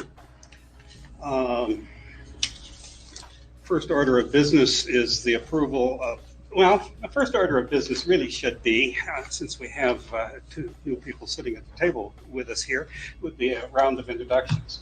And I will start by saying that I'm Joel Hamilton. I'm retired from the University of Idaho. I live on Orchard Avenue. And I've been on this commission since 1981. I've been chair a few times. I also serve on the Transportation Commission, so it's sort of a liaison person between the two commissions. Rebecca? I'm Rebecca Rod, and I've been on the Planning and Zonings for, is it 2 years now? Or a year and a half, something like that. And I've been a Moscow resident since 1984. I'm a semi-retired, I am an artist and yeah, kind of feeling my way along with this commission here. It's been really interesting. I'm Kurt Overmeyer. Been, I think that was my 5th year, something like that. Trying to move from semi-retired to fully retired, but it doesn't seem to work out ever. Nels Reese. I'm also a retired University of Idaho professor, architecture professor. I've been on the commission. I can't match Joel, but I'm edging toward 20 years on the commission as well. And I also sit on the Historic Preservation Commission as well. So I come to enjoy this building and the people who represent the folks in Moscow a lot. It's been quite a pleasure. Good. Well, my name's Dennis Wilson. I'm one of the new guys. I'm a local business owner, property owner, husband, father of 4, coach a lot of basketball, coach a lot of football. Well, my name's Dennis Wilson. I'm one of the new guys. Dennis Wilson. Does that name ring a bell? Dennis Wilson, anybody? It sounds familiar, but I don't know. Maybe it's just Dennis the Menace and Mr. Wilson. But Dennis Wilson sounds familiar. Mm-hmm.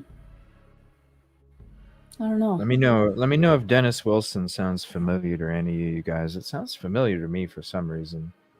Doug Wilson?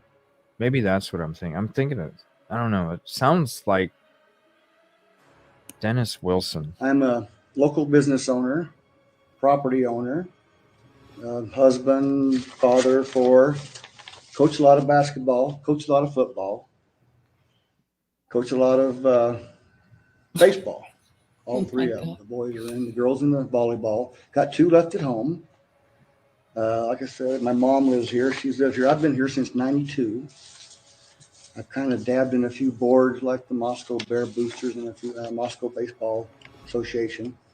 But this is my first day here, so looking forward to learning from you guys and jumping into it. Mike Ray, staff liaison, born in 1981, so I guess I've old as Joel's on the commission. So. I'm Rob Parrish. I retired a couple times and am currently fully retired. I was a Foreign Service Officer with Agency for International Development, retired from that. More recently retired as the manager of the Moscow Pullman Airport. And now I am happily fully retired. A couple of grown kids. We live up on University Heights, and I'm just finishing my first year on the commission. Hi, I'm Catherine Bozzo. I was elected in November. I'm your council representative. Ooh, man, that's hard. I'm Greg Dickinson. That last name. I think I've the same amount of time as Rebecca on the commission. At the same time. Oh, I gotta pause it for a second. Thank you, Typically Unique, for the super sticker and the coffee. Oh, I love getting the coffee. I haven't had a coffee for a while. Thank you. Something about her name, Yoli? Is that Yeah, it was her last name was Bozo. Bozo? No. That's how it was spelled on the. Oh, well, it's YouTube closed captioning. They're kind of. For international development, retired from that. More recently retired as the manager of the Moscow Pullman Airport, and now I am happily fully retired. A couple of grown kids. We live up on University Heights, and I'm just finishing my first year on the commission. Hi, I'm Catherine Bozzo. I was elected in November. I'm your council representative. Bozzo. Sorry. And I'm Greg Dickinson. I am, I think I've the same amount of time as Rebecca on the commission. At the same time. I'm the corporate counsel and HR manager for MZ over on Jackson Street. So I've lived in Moscow since 1983. Okay. Next item on our agenda is the approval of the minutes of our last meeting, December 10th. They were in your packet. Are there any corrections or additions to those minutes? Man. Thank you, Scarlett. Not hearing any. Is there a motion? Move to approve. Second. We have a motion and a second. All in favor of approving the minutes as presented, say aye. Aye. Opposed? Abstentions? One of the traditions, which is probably not binding, but it's still a tradition, is usually when people were absent during the meeting in question, they do abstain. Okay. So, Just in case we have something. All right, so that was the beginning of that. I'm going to go back to where we were at. This was at the 11-minute mark. This is where they're discussing. So yesterday there's been topic. I mean, hell, it's been a topic for a long time, but it was a big topic yesterday about why 1122 was still considered 1122 King Road and not Queen Road. And I remembered that we had watched this a long ass time ago, and so I said we'd go ahead and watch it. And shout out to Scarlett. She found the link to it ASAP, and we're checking it out. This is where they're discussing. So as of right now, here, let me take you to Google Maps real quick. All right. So this right here, and this is the only way that I can really show you quickly. All right. So this is, see, you got Sigma Chi over here, okay? That's Sigma Chi. This is the corner of King and Queen Road, right? Corner King and Queen. So this is, so imagine this. So right now, they're sitting there and they're having this zoning meeting. Right now, this property looks like this block. So imagine, now I can't go any farther because if I do, then it gives you the current layout, which is what the layout became after they had this meeting, okay? So you can see, look at everything that's right. It's all nice and cleared out. You know, things are moved around. It's nice and neat. You literally just come back here and you're back in time, and look, it's not cleared out. It's thick. It's dense all the way up to the corner. You have a driveway right here at the corner, right? You come back here. Look. That's where that car used to be parked, which used to be a different driveway, but now it's switched to the other side. That becomes a sidewalk area.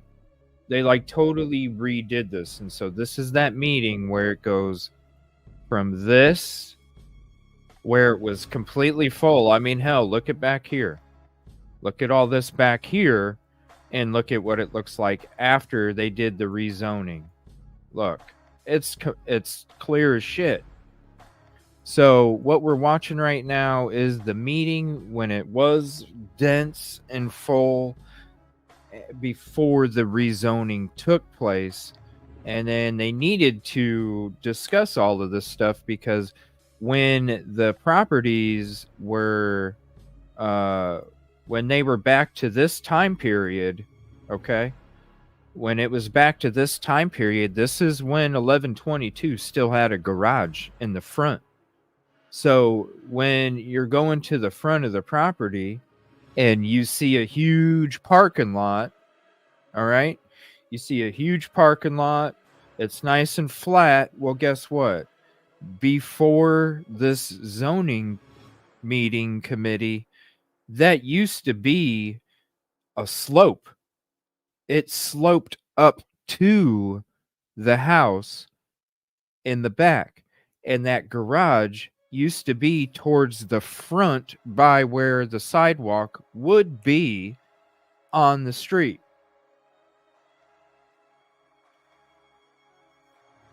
They had to tear down the garage in order to do the rezoning, and that was part of the agreement. They got to tear down the garage, and then they're allowed to rezone it the way they're doing. Just like this guy says in the beginning here, this guy in this flannel, the guy in the flannel's like, hey, you guys were just talking about how there's a potential that things could be changed in the future. We need to make sure that that's noted. He's wanting to make sure, like, yo, we can't be leaving this out in the open so then they can go do this, and really it's something that we wouldn't approve, but technically we gave them the opportunity and the loophole to do it because we didn't do it this way. So I think it's probably, I don't remember the whole meeting, but I imagine it's going to be a point of contention where it's going to be like, all right, we're just going to have to do, because they're not going to leave it open-ended. They want to have it done and settled. I want to try and find the one before this because I think it would explain a lot too. But this is where we were at before. They went to the open microphone. It is all time stamped on the episode. I'll drop the link in chat again. Right now we're moving into the motions area of the video. So are we ready for a motion? I move that we adopt the reason statement of relevant criteria and standards as presented. Do we need to vote on each one, do you think? I think it probably, just to make it cleaner, to have a motion on each one. Yeah. So this is for the Just for the comp plan. Okay. for the comp plan. That's I'll your first second. one. Okay. I'll second the motion. Okay, we have a motion and second to approve the proposed reason statement for the comp plan. All in favor, say aye. Aye. Oh, Opposed? thank you. Abstentions? Motion passes. You want to make the I motion? move that we adopt the reason statement relevant standards and criteria for the rezone as presented. Comments? Okay, we had a second from Kurt. Okay. All in favor of adopting that document, say aye. Aye. Opposed? Abstentions? We are moving rapidly through the agenda. Thank you. Okay. Could have a record. Well, he said, we're moving rapidly through the agenda. Thank you. It's like, yeah, buddy, you ain't got the crowd slowing you down tonight. Shit, the crowd you were looking around for and you couldn't find. Oh, this meeting. All right, sorry, I just had to pause it. I gotta pause it every here and there. This shit on my ears has affected me here. I'm gonna have nightmares. God, I don't know what it is. I don't have it. It's. I just think of that scene from Back to the Future, you know, where Marty crashes into the barn, and he's got that hazardous suit on, and he puts the headphones on that person, and he's playing Van Halen and shit. Do you remember Back to the Future, the first one? Kind of. Yeah, I do. I kind of. He goes back to the 50s, and he doesn't realize it, and the car's all fucked up, and he's like trying to wakes up some kid, and he's like, oh, I gotta. That's what it sounds like. Yeah, it was like he's playing Van Halen, and he put like headphones on some kid, scared the shit out of him, like he was some alien or something. That was his dad. That's right. Oh. That's how he woke up his dad, because he went back to the 50s. He crashed into a barn or something, and then he almost got shot. And then he had to go wake up his dad. He was trying to scare the shit out of his dad, and so he snuck into his dad's house and put headphones on him and had a cassette, a Walkman, and then that's how he woke up his dad, was like blasted. You'll just type in on YouTube, just type in Marty McFly wakes dad up, you know, and then you'll see what I'm talking about. That's how I feel my ears are right now. Is I got like headphones on, and then somebody's just like blasting this loud ass damn music every time. This, I'm surprised you guys hear it. I don't hear it. I don't know. Well, I'm glad you guys don't, because it's driving me nuts. All right. That are here. If we don't have a hearing, we can sit down. Okay, the next item deals with, rather than approving changes, deals more nearly with writing the rules. So, Michael, introduce our topic 7. Thank you. Well, we'll be reviewing subdivision plats, relevant criteria and standards, and I believe that this sweet. does it for our criteria. So I think this is the last one on our list. So moving right through these, so that's exciting. Looking at subdivisions. So how many were there? Because he said they've moved through these rather quickly. So, and there was one on December 10th. Huh. I wonder how many there were. Do you know, Scarlett, how many there were? Yeah, that's interesting. We always start with the Local Land Use Planning Act and what the section of the state statutes say for each land use action, and under subdivision ordinance section of the Local Land Use Planning Act really doesn't give us any guidance as far as the criteria. Really the heart, I guess, of this section that you have to kind of drive home is each ordinance may provide for mitigation of the effects of subdivision development on the ability of political subdivisions of the state, including school districts, to deliver services without compromising quality of service, delivery to current residents, or imposing substantial additional costs upon current residents to accommodate the proposed subdivision. So just making sure that a subdivision isn't going to unduly burden the existing population of a city, and really under the state statutes, that's what a lot of our regulations have to relate back to. The rest of this chapter really deals with procedural process for processing subdivision plats. I did want to point out that we under that subdivision section, the definition as defined by state code is a tract of land divided into 5 or more lots, parcels, or sites for the purpose of sale of building development, whether immediate or future. So, and then it has some exemptions for division of agricultural land for agricultural purposes. But this is a little bit different than what our city code defines as a subdivision. If you look at the end, it does give the option for cities or counties may adopt their own definition of subdivision in lieu of this definition. So it's fairly universal through the state that a lot of municipalities have the rule. They may have short plats where they maybe provide a little bit or require a little less of the applicant going through the process if it's maybe 2 to 4 lots that are getting platted. But anytime there's 5 or more, then you really have to go through the whole subdivision process. It's a little odd because our definition of a subdivision, if you read that paragraph there, is really anything. So we have a process. Right now, the code's contradictory because we have subdivision defined as really division of anything. And what? They have subdivision defined as really division of anything. What? I don't even know what that means.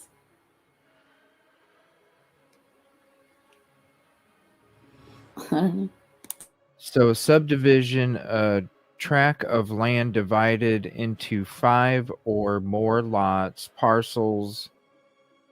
I'm sorry, it's fuzzy. Parcels or something for the purpose of sale or building development, whether immediate or future, provided that this definition shall not include a bona fide division or partition of agricultural land for agricultural purposes. So yeah, you can't have 4 houses and a farm.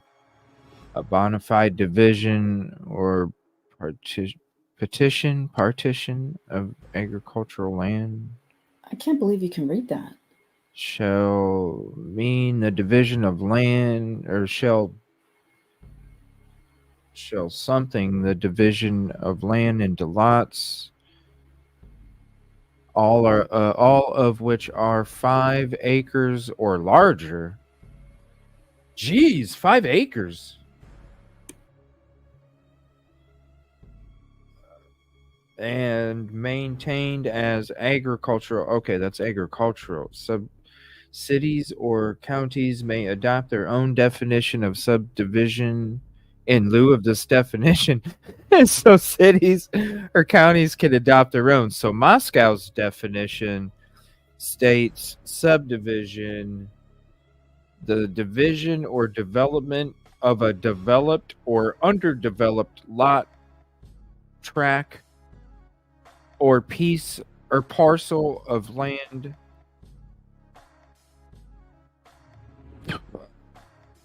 plotted or unplotted and laid out to be laid out or to be laid out in building lots for homes or commercial developments, which may or may not include streets, highways, alleys, or other portions of the same intended to be dedicated to public use.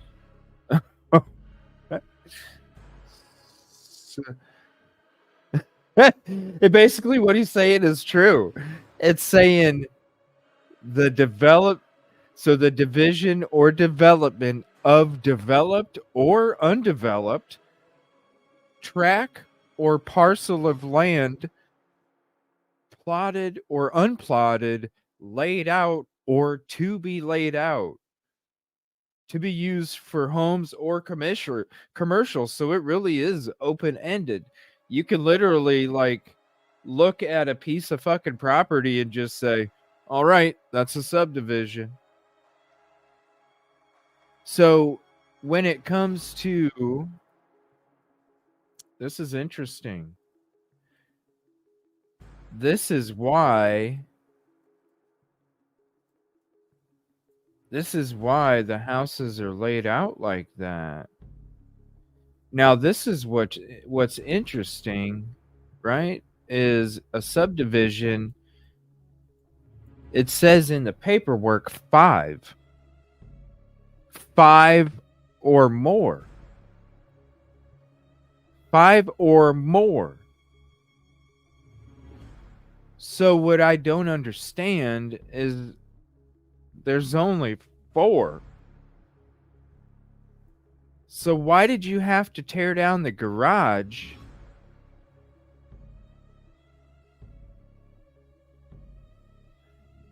Why did you have to tear down the garage? Because you're supposed to have 5 or more, not 4 or less. So how did that even get approved as a subdivision if it doesn't meet the requirements of a subdivision? Because then you would have to have 5. And the reason that they kept it at 1122 King Road, because if they kept the garage there, then it would have had to switch to Queen. So right now, King Road, look, 1112, 1118, you follow this road, 1122, then 1126. It all goes in order as of King Road. But what I don't understand is they're having them tear down this garage in order for this zoning to be approved. But when you look at the definition itself, it says 5 or more, and that's not 5. That's only 4. I don't understand that. There's no way that that's 5 acres. There's no way that that's 5 acres. You're talking, I don't know, people, farmers. You guys know acres the best. That's like 1. Or maybe 2. I would say like 1 to 2 acres. I don't even think it's probably just an acre. I don't see it being from here. How about this? How many feet is in it? How do you? I don't want to get lost on an acre, but that's what I'm saying, detective. Like 1 to 2, at least 1, around 1 for sure. It's not 5. And how do you... It says right here. Subdivision, a tract of land divided into 5 or more lots. This is divided into... Oh, wait a minute. Would this not be a funky ass layout for a block? Look at this. So that leaves them room. That's what they did. They made them get rid of the garage because in order for them to add the 5th, it would have to be a separate residence, and it would have to go on the corner right here. Right here. So you would have to... Would that look weird as shit where... Let me pull up this Google Earth here. Hold on. Because I got to do a little bit of drawing. Let's see.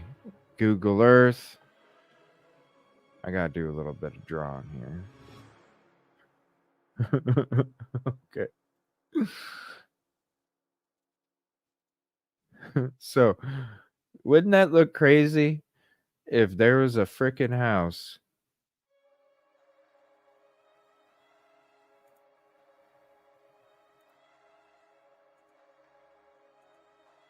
That was right there. Because that's what they're doing. They took the garage away, so that would be the 5th lot. That's how it was going to get approved. So imagine if they build a fucking house there. That would be so cramped. I don't understand it. And why did the city not make them have a sidewalk go from the street all the way to 1122?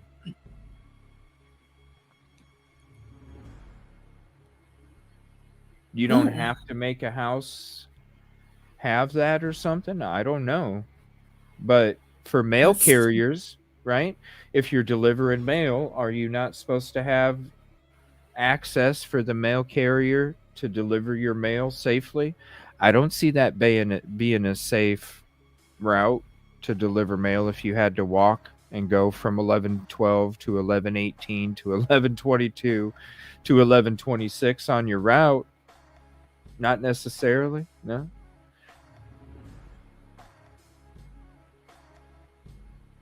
Yeah, I don't know. I thought you could get in trouble for not throwing salt down when there's ice out there for the mail carriers. You can get in trouble, can't you? I just always put salt down for them anyway. But I don't know. I thought it's just something you were supposed to do is because they're federal. Yeah. They're federal employees. No? Our guy drives out in the country. Well, you ain't driving up to 1122 to deliver the mail. That mail don't even go to the students anyway. It goes to something else, remember? All right. So that's their label as a subdivision. Basically, it's just whatever. They may have short plats where they maybe provide a little bit or require a little less of the applicant going through the process if it's maybe 2 to 4 lots that are getting platted. But anytime there's 5 or more, then you really have to go through the whole subdivision process. It's a little odd because our definition of a subdivision, if you read that paragraph there, is really anything. So we have a process. Wow. Right now, the code's contradictory because we have subdivision defined as really division of anything. And we have a lot division process that we carry people through that says, it's consistent with the state statutes. And it says that, well, if you are only dividing up to 4 lots, then you can just go through this abbreviated process of going to, putting out notice and going through Public Works Finance Committee and then on to City Council for approval. So it's completely different than, our typical subdivision process. But if you have... So they did that for a reason. They kept it at 4. Okay, they kept it at 4 because it's a different process. That's quicker. So not only this dude's calling out their definitions as bullshit, it's contradictory. Yeah, okay, that's not a good word, especially when you when you're talking in a zoning meeting. You're like, whoa, yeah, your laws, they contradict each other. Right? Who's gonna say, oh, thank you for telling us? No, they're gonna be like, excuse me, sir.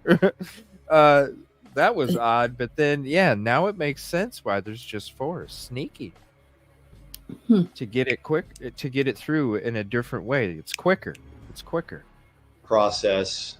Right now, the code's contradictory because we have subdivision defined as really Oh, division this of is anything. interesting.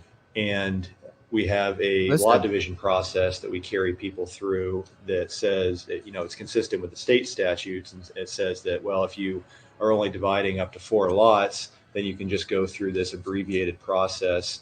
This abbreviated process of going to, putting out notice and this so because you keep it to 4 lots, it becomes an abbreviated process, which means you can get that shit done quicker. Let's get it done. Garage had to be relocated, moved for it to follow their setback requirements.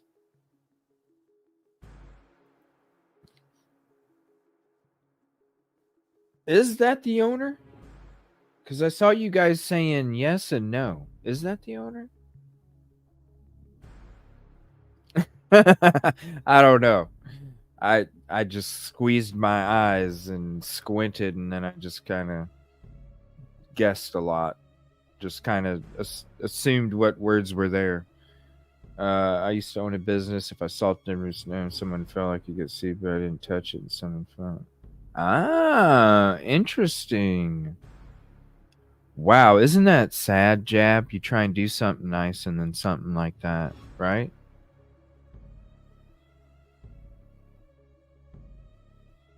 You can't have a car or trash too close to the mailbox or they'll skip you. Huh. So garage had to be relocated, moved for it to follow their setback requirement.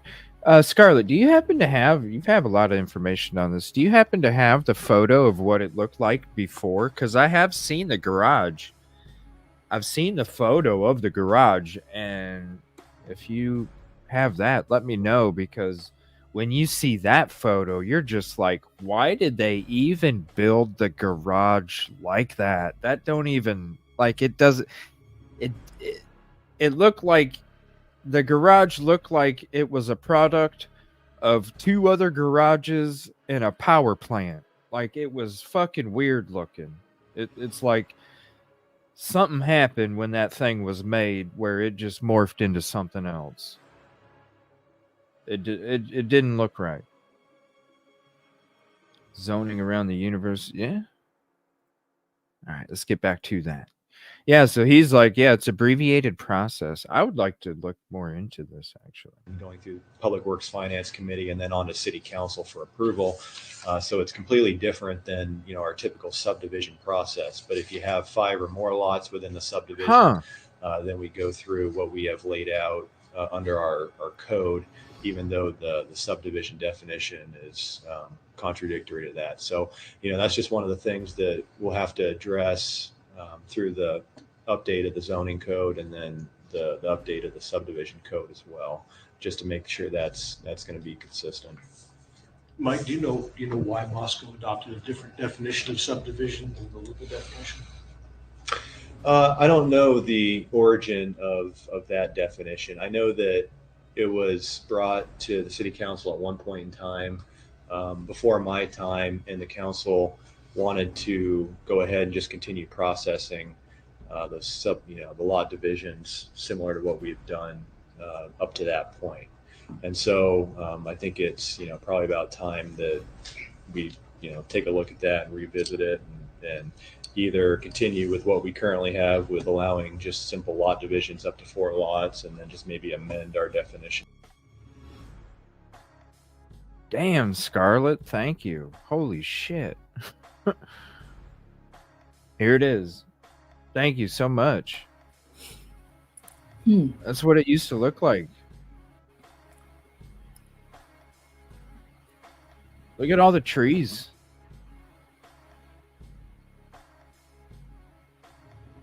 There was so many trees around there.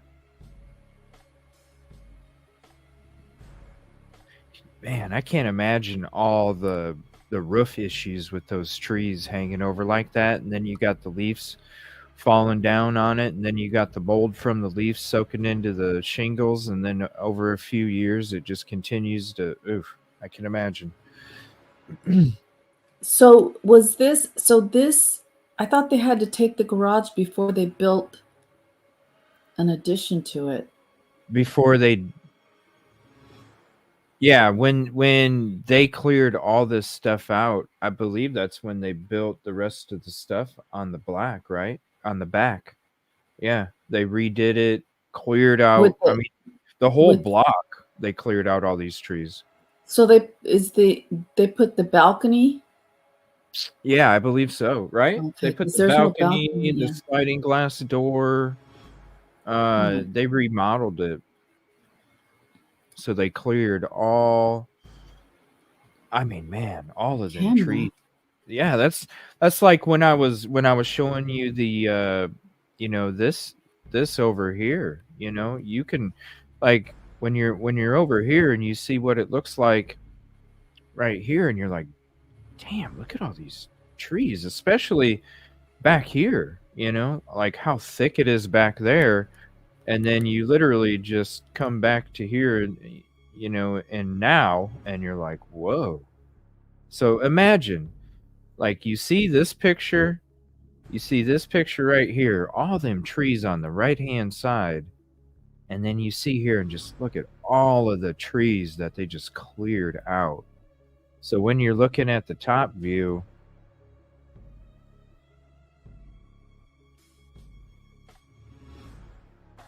you can see they cleared basically, like, even up to this corner, everybody. Even up to the corner of King and Queen Road, they literally cleared every freaking tree through this area. That's where I think this got adjusted, because when the rezoning happened, right, this property changed as well. 1126 changed slightly. 1112 changed slightly. 1118 stayed the same. 1126 changed slightly, because they used to have a different kind of parking back here prior, and then after they did all this rezoning, then there was a different parking, and instead of walking up back over there, then they started walking up on the right hand side, because before, all of this was filled in with trees. I mean, right up to where that house is. So they totally did a half-ass, revamped pretty much every other house except for 1118 in some sort of way, revamped it. And but that's sneaky though. You keep it at 4 and you can go through an abbreviated process just to get it done quicker. Let me see here. I think the trees had to be, because they had to run you to the main one. Yeah, because they were talking about running new sewer and water, and making sure that it wasn't at the cost of the other residents. Yeah, thank you so much, Scarlett. Damn. Thank you so much. I appreciate you, Thomas. Thank you for your support. All right, let's get back to this. A subdivision, or define it a little bit differently, and maybe say, you know, up to 2 lots, you can just do a lot division, and then maybe over 2 requires you to go through the subdivision plat process. I know I've always been a little bit uneasy with the 5 rule. Good evening. Yes. Is this a public meeting? Yes. We are from U of I, and we are taking the transportation planning course. Have a seat. You're welcome. Come on in. Okay, thank you. We want to see how you guys perform before we finish. I was going to say, I've always been a little bit uneasy that the lot division rule allowed up to 5. I would guess I would have been more comfortable with something like 2 or 3 as a simple lot division. Maybe that's why they changed it, so it can be lower. Yeah, and I don't know why it was. I mean, it's consistent with state code that 5 or more is the preliminary plat, and the lot divisions, less than that, but not sure the reason. Yeah. But we'll have a chance to visit that later. Oh yeah. Yeah. Yeah. Taking a look at our relevant criteria and standards for subdivisions, these are probably, looking back through all the criteria that we've reviewed, these are probably maybe the least in need of changing. A lot of them make a lot of sense. Usually it's tied back to the comprehensive plan just to make sure it's consistent with that. A little odd, the language, it just says it's not contradictory. Usually you'd say something like it's consistent with the comp plan. It's compatible with the zoning ordinance. Usually you wouldn't say it's compatible, but it, really meets, it's consistent with the zoning ordinance or meets all the requirements contained within the zoning ordinance. It's just not, more compatibility is more of the comprehensive plan. Plat's compatible with same thing, Moscow subdivision ordinance. Well, it has to meet all the requirements of the subdivision ordinance in order to be approved. Plat's considerate of natural features of the subject land. And this is always a little bit of an odd one because what do you define as natural features? Given our Palouse topography, there's always going to be some amount of grading that's going to have to occur as part of subdivision development. How extensive that is just, I guess, depends on where the subdivision's located.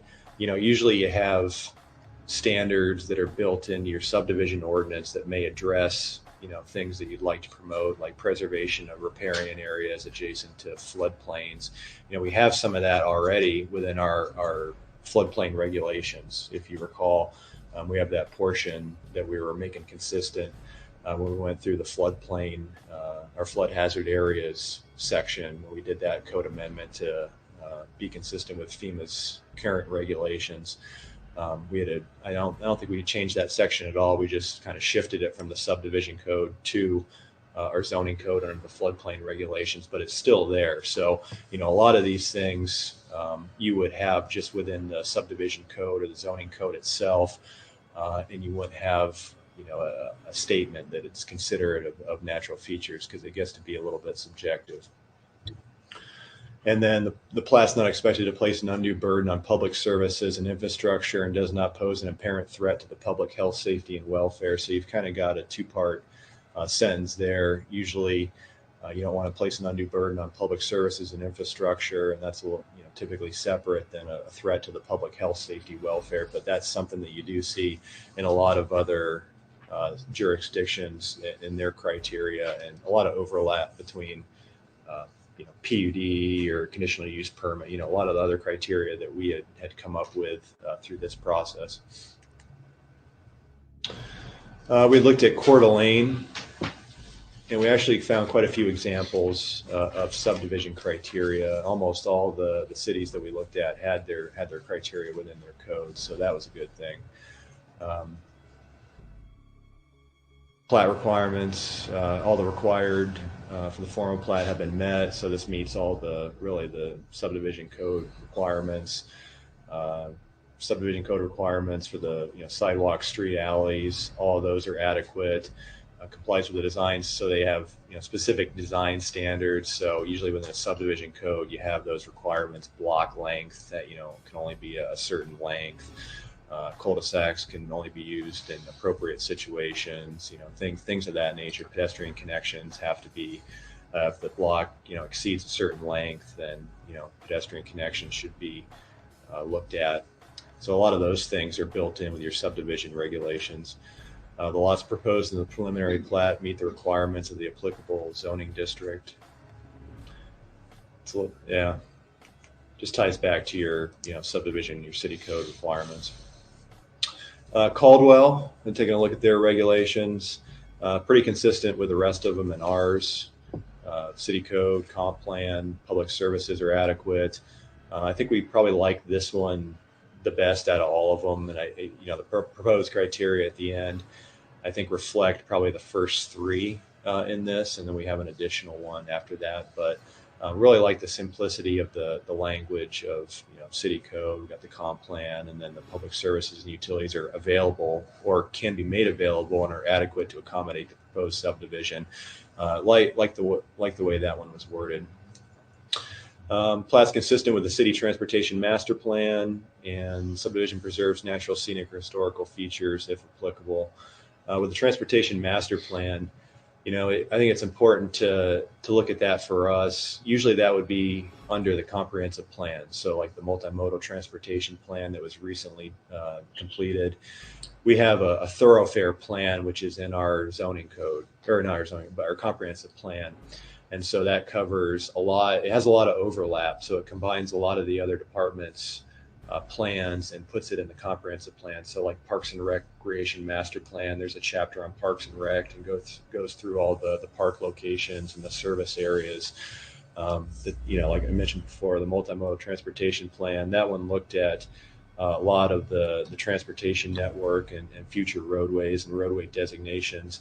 And we'll have to go back through that and maybe update the thoroughfare plan. But I think last time I looked at it, it was fairly consistent with what we currently had under the comp plan. So, it's not completely necessary to say, our plat's consistent with the multimodal transportation plan, because just saying that it's consistent with the comp plan really covers a lot of those plans that we adopt.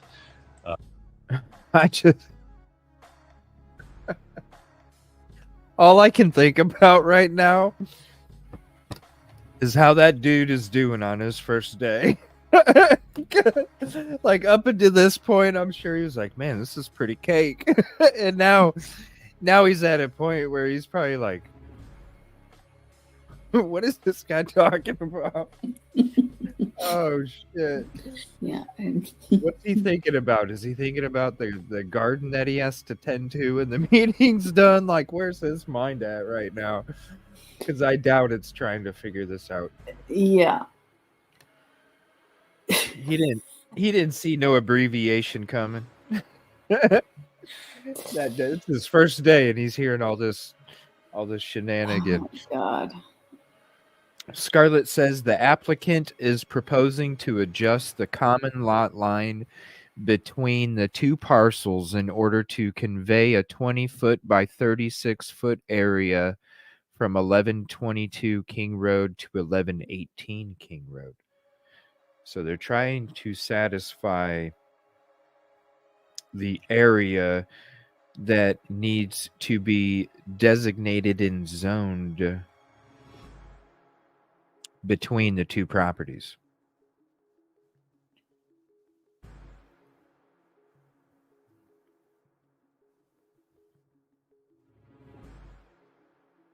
So what I'm thinking is because they needed to add more room, so therefore they had to get rid of it, and then it became part of that 20 by 36 foot, which is why there's that huge ass parking lot in the front too.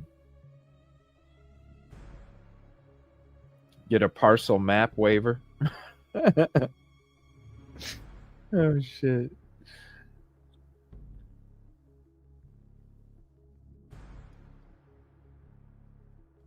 And there's that episode Echo. Yeah, here's the picture too.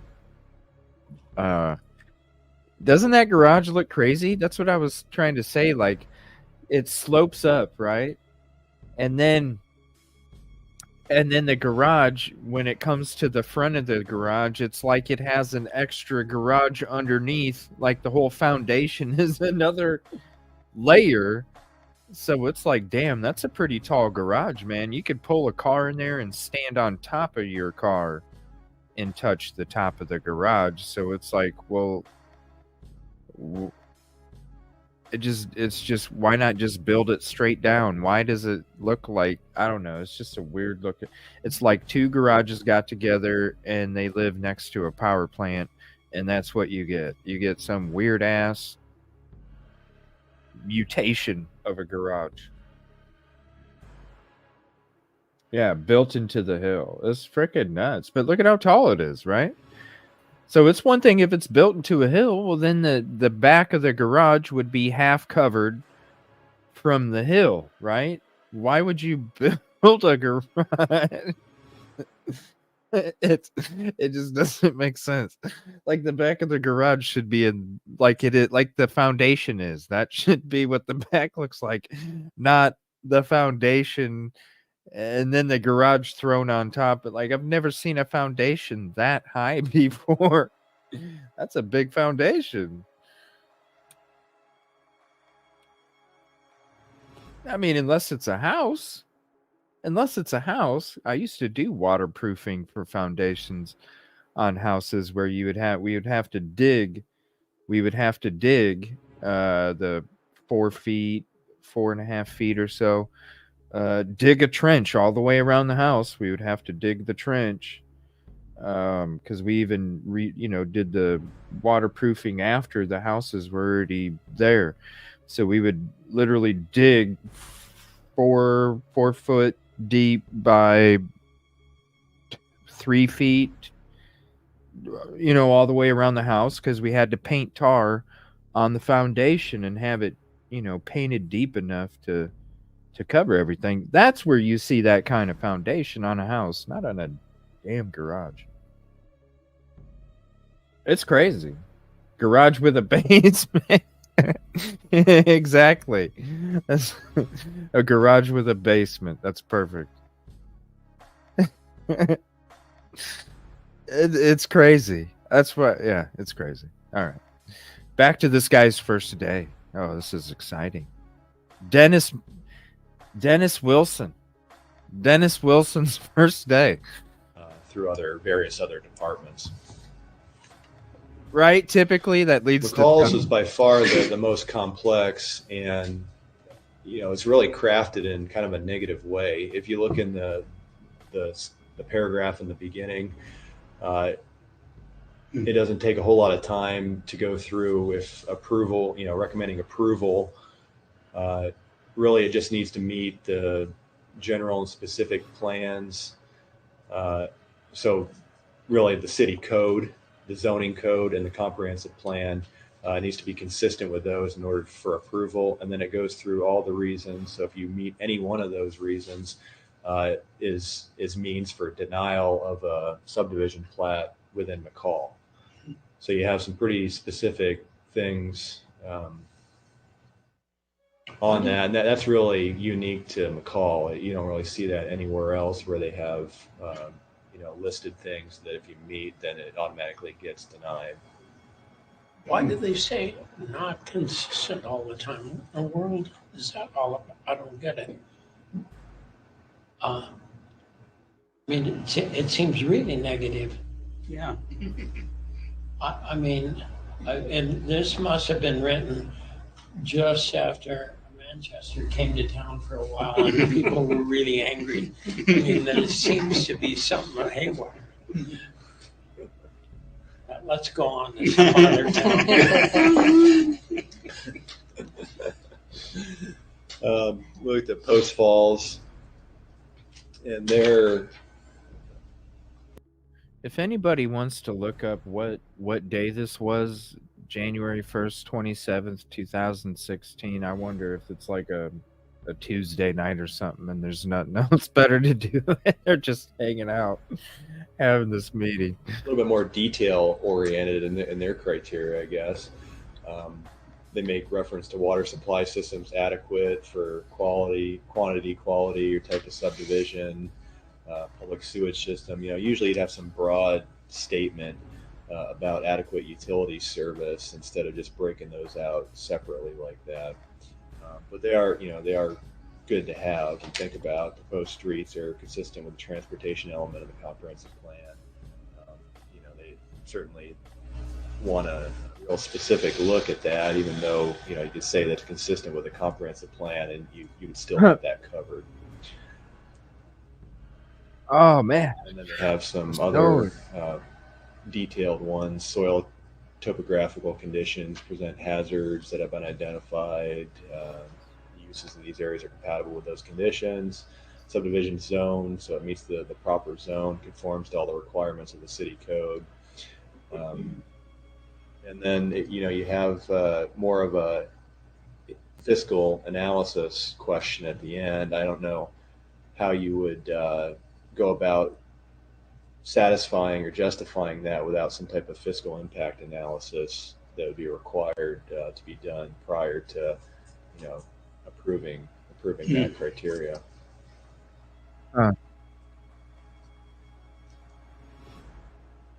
Sun Valleys was good as well. So it meets all the requirements, conforms to the comp plan, availability of existing public services, anticipated to meet. Sun Valley. So,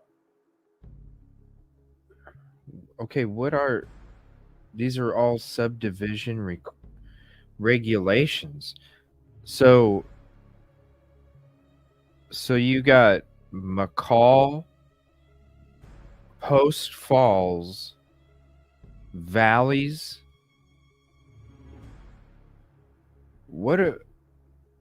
Okay, I'm confused. What is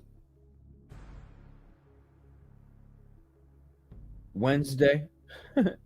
So I'm confused. Okay, if we're talking Moscow, right? And we're talking a lot that already has homes on it. What's up with McCall subdivision and Post Falls subdivision and Valleys, Sun Valley subdivision and some other subdivision and Pullman and what is all that?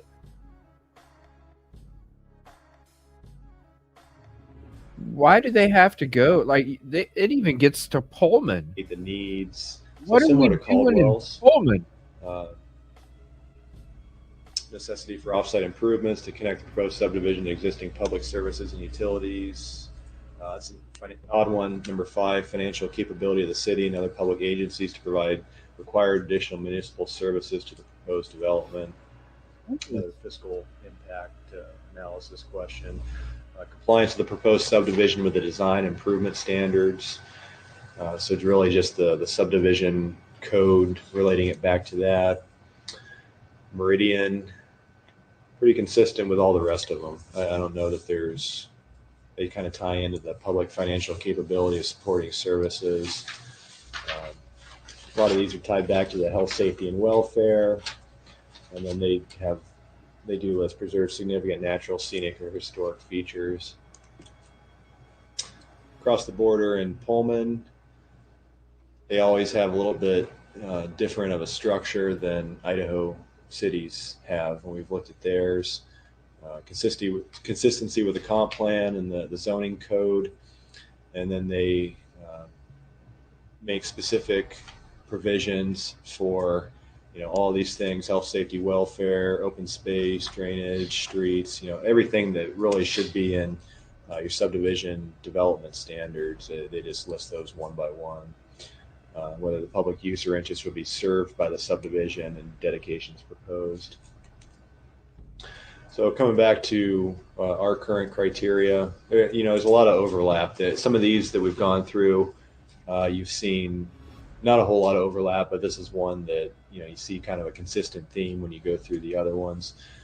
We'd gone through and kind of reworded these a little bit. So taking number 1, number 2, those are almost entirely the same. Proposed subdivisions in conformance with applicable city code requirements, and so that's going to cover subdivision code, zoning code, all other city code provisions.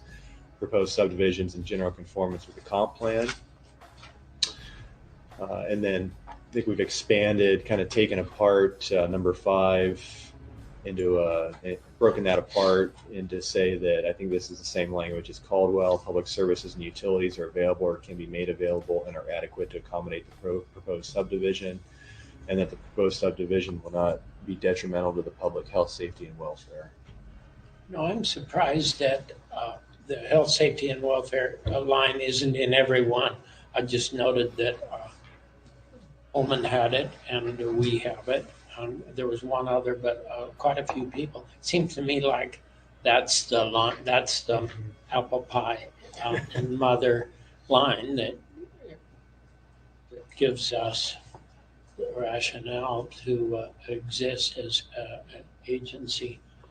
But I do like trying to be more general than I don't care for Pullman's desire to make lists, because then there's always something that falls in between the list, and I think we want to have an attitude toward the way we do it, rather than say, well, don't forget about Hog Creek or something. It seems silly to try and do that. I don't know. I always think of Washington as being really wonderful and way ahead of us, but that doesn't seem to be following that. Huh. I'm kind of thinking back to the couple of financial. Wow, he just said that he's always seen Washington as way ahead of them when it comes to all this development shit. That's interesting. So that's why they pulled up Pullman.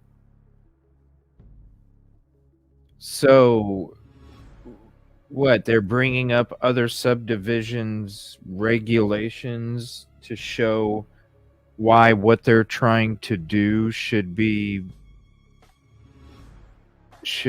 approved. Yes, thank you for hanging out, Thomas. Appreciate it. So they're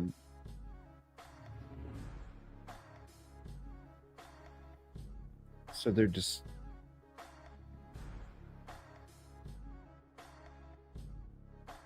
so then why wouldn't they just straight up copy them instead of, because you look at Moscow's subdivision regulations, that's just open-ended. The dude even mocked it. He talked shit about it in the very intro. You're saying that their law is a contradiction. Who's supposed to take that in a positive way? You know, the law you set, there's a contradiction. Who's supposed to take that positively? He's talking shit right in the beginning.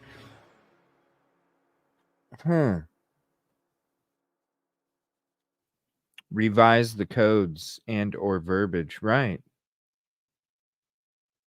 Yeah, and the guy in the old guy in the blue shirt here, you can tell this dude's bored as shit. He's clicking his pen and he was sitting there looking at the dude like he was all fake ass interested. And then as soon as the guy in the blue shirt looks at him, then the new guy just looks away and starts clicking his pen and shit.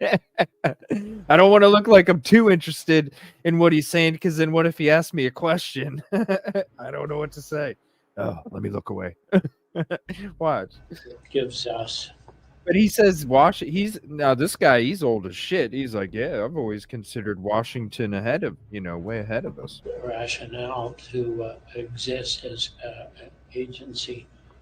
But I do like trying to be more general than I don't care for Pullman's desire to make lists. Look away. Because then there's always something that falls in between the list, and I think we want to have an attitude toward the way we do it, rather than say, well, don't forget about Hog Creek or something. Poor guy. His first day. It seems silly to try and do that. I don't know. I always think of Washington as being really wonderful and way ahead of us, but that doesn't seem to be following that. I'm kind of thinking back to the couple of financial, particularly I think the ones that said, and I agree with you about whether you would be required to do some kind of an assessment, but I like the idea that there was a comment that can the city afford to provide this service? I don't know. That seems to me to, I don't know if it's implied in this or if there's a way that the city determines whether it can afford to supply whatever services are needed for that. I don't know. It strikes a chord with me that it really ought to be a part of I this. feel like 3 addresses that. So when I sat on city council in Troy, You didn't get to finish. we had a subdivision go in, and the subdivision ordinance was not strong enough, and the developer, the city actually we had to have a court case and to get him to finish and do certain things. Another developer wanted to go in as you come down the grade, and they, by that time, because of what had happened up on the hill, everybody was very aware of what a new subdivision could do with, and we knew we couldn't draw the water. We could not provide the public services. And so there was a ton of talk about how to make sure that the city can do all that kind of stuff. So I feel like number 3, in supporting what Nels was saying, is addressing that public services and utilities are available and can be made available and are adequate to accommodate the proposed subdivision. Because if they're not, then they have to take care of it, or they have to tell you how they're going to take care of it. So I feel like that is general enough to say that when Nels was talking about the attitude of the idea, that to me addresses your.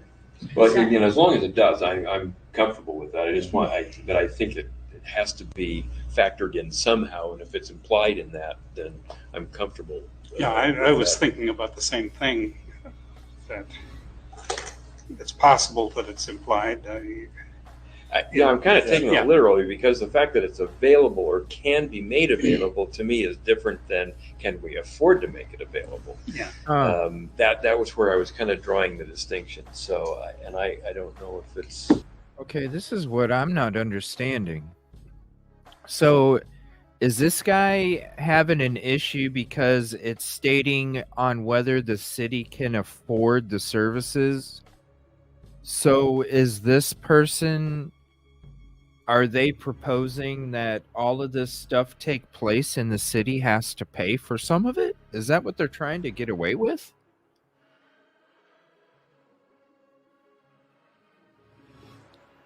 Like they want to rezone or adjust the zone or whatever you call it. I'm just going to say rezone. They want to rezone. Shouldn't they be financially responsible for everything that comes along with the rezone, even though you're introducing public utilities and services? You should have to. Why should the city have to pay for that? Is that part of some kind of is that why they tried to use the abbreviated process? Because maybe under the abbreviated process, certain things are covered from the city? Is that why they tried to do that? We're going to keep it at 4 lots, use the abbreviated process, so then whatever utilities need to be adjusted or whatever pipelines need to be changed or added or whatever, under the abbreviated process, it goes under the city, but under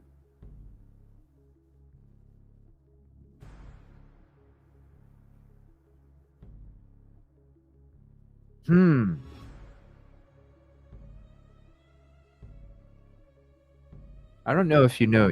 Are you on mute, Yoli, on purpose, or I haven't heard you talk for a while. If you're still there. Yeah, I'm just curious. Why would the city have to pay for it?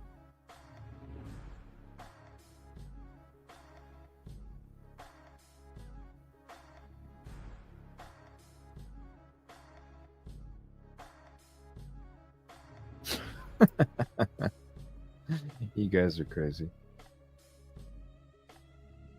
Yeah, I don't know if you know you're on mute or not, Yoli. I haven't heard you for a while. Oh gosh, you guys in tunnels. Every city has tunnels. Come on. I think wouldn't that come under can be made available? If there's no money, it can't be made available. I would think that a Planning and Zoning Commission sitting in a public hearing would be trying to hang the fiscal on item 3. Yeah, and that's fine. I'm comfortable with that as long as you feel like legally that case could be made. So I could be comfortable with that. And I think there's a little bit of overlap with number 4 too, with the health, safety, and general welfare. You know, a lot of this is as far as paying for that is built in. You know, we don't necessarily have impact fees, but close to it with our rate structure and, you know, the fees for connecting to services. We charge general facilities charges anytime you connect to the sewer system, and they do rate studies in order to ensure that, you know, each lot that hooks up to city services is going to be paying their share in order to sustain the system. Okay. And so they usually, Given the pace of development in Moscow over the last decade or so, which is sort of steady but slow. Right. Really? It's not I guess I don't anticipate major problems. We don't have something like we experienced in Troy, where a moderate-sized subdivision is very big for the town of Troy. We take 1,000-lot subdivision, which I can't see anybody proposing for Moscow anytime soon. No, but it just made everybody very aware of what the water system could. I mean, it kind of laid out who would be responsible for the maintenance and taking care of and continuing to do all the services. And so, the town came forward and said, "Wait, we can't feel like we can afford it."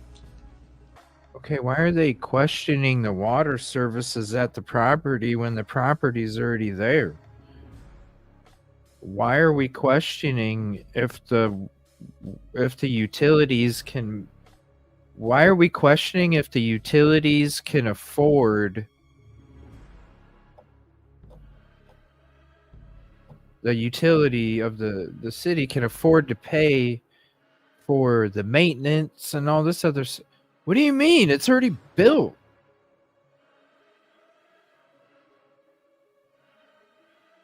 It's already built.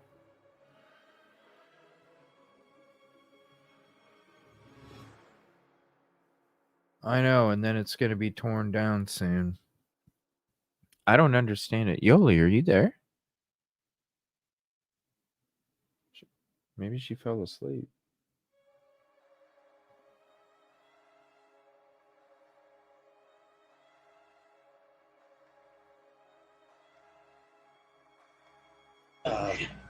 No, but it just made everybody very aware of what the water system could. I mean, it kind of laid out who would be responsible for the maintenance and taking care of and continuing to do all the services. And so, the town came forward and said, "Wait, we can't feel like we can afford it." Yeah, with the can be made available clause, I mean, could that cover something like, well, yeah, if we had X number of dollars to run a new water main out to this area where you want to put in the subdivision, then it could be made available. Yeah, and a lot of that is going to lie with a subdivision developer. You know, it'd be the developer that would bear the responsibility or incur the cost of extending that sewer main. You know, maybe it's 100 yards away from the subdivision. You know, they would be that responsible for extending that. The city wouldn't. Maybe the city could participate in upsizing the line to ensure that, you know, further on down the line, we're still going to have capacity. It's going to lie with a subdivision developer. You know, it'd be the developer that would bear the responsibility or incur the cost of extending that sewer main. You know, maybe it's 100 yards away from the subdivision. You know, they would be responsible for extending that. The city wouldn't. Maybe the city could participate in upsizing the line to ensure that, you know, further on down the line, we're still going to have capacity for, you know, future subdivisions. But the developer is responsible for all infrastructure. It perhaps might be more critical at some time in the future to ask the question of whether water availability is adequate. And I guess that's perhaps the crunch. Yeah. When we have the adjudication, you know, I think we'll know at that point how much there is and who gets it, and probably have maybe a bit different conversation then. Do we know when that's supposed to happen? They're just starting that right now. Yeah, where our whole watershed is, I think it's going, is starting that process. Well, do you think it'll take 2 years? Or? I Watershed? don't know. It usually takes quite a while. It just depends on how, they've got to look up who has water rights, and sometimes that research can be years and years. So I'm not really sure. Southern Idaho took about 20 years. Yeah. So I mean, so much research is involved, and probably be tied up in court cases, like that. So I can't begin to tell you. The Southern Idaho one was a much smaller area, but it's still, it gets everybody stirred up, and it's like a decade. Wouldn't be surprising. Yeah. What about the natural, scenic, and historic features? Is that all too subjective, or to have anything about them? I think in dealing with these, it is. I think that, like I mentioned before, I think it's probably more important to have those things included in your subdivision ordinance, and be able to, just do it that way with design standards for subdivisions, as opposed to having something that subjective of just saying preservation of natural features. I mean, what are natural features? I like natural features, but it's just, you got to expect that there is going to be quite a bit of grading that happens to put in streets and grading lots for development, and you can't build on a lot that's 30% slope. So and what do you preserve, the tops of the hillsides, the bottoms? It's real subjective about what's of greater importance. So I think the best way to do it is just try to integrate it into our subdivision regulations somehow. Like, as I recall, these things that come to pass, by the time they get to planning and zoning, there's been a lot of research done by the city building department, lots of engineers involved that look at those kind of things you're talking about.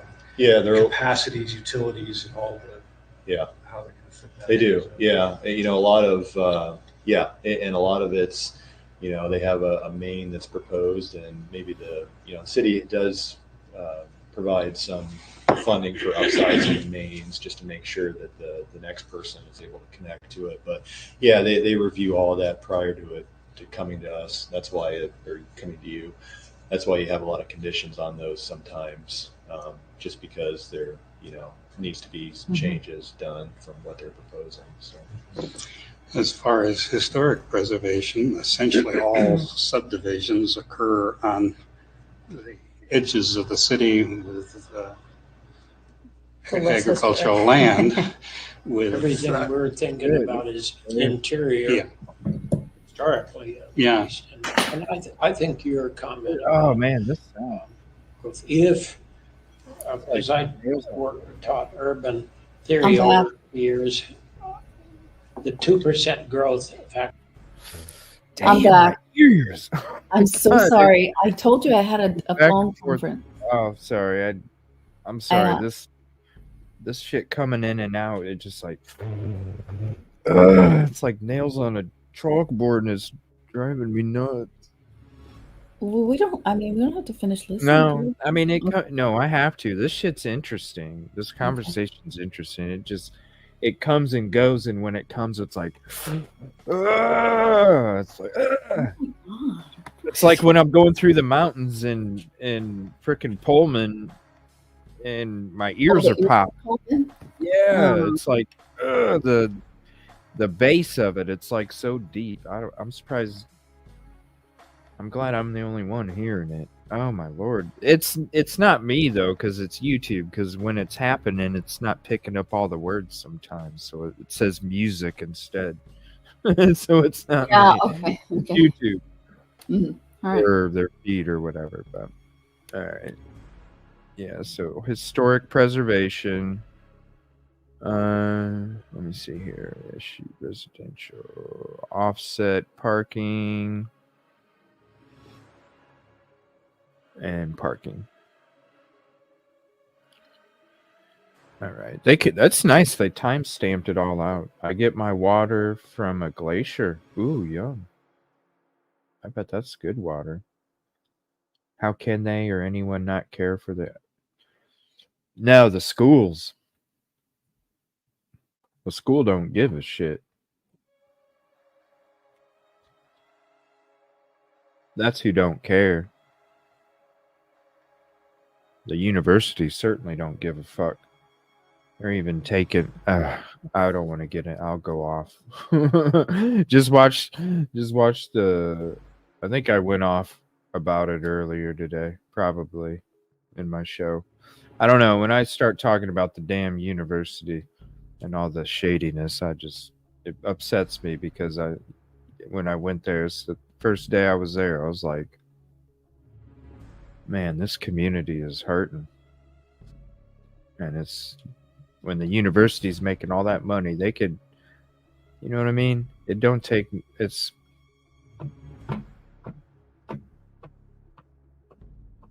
should be like flourishing like crazy. Yeah, sorry. There is anybody that's gone more than 2% a year really needs to start worrying about the things we're talking about because, as Boise grew for 15, 20 years, they were growing at 3.5%, 4%. It's a nightmare. And you can't always think that your sewer and water lines are going to be keeping up. But because we have to strain to get even close to 1%, we're protected by our lack of services that we offer because I don't think any corporation of any sensibility is going to come to a town that doesn't have water, and we don't have water, and that's just a fact of life. And they don't have water.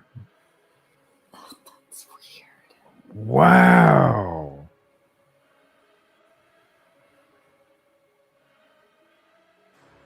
Why don't they have? Okay, I'm going to show you guys something. Why I don't understand why they don't have water.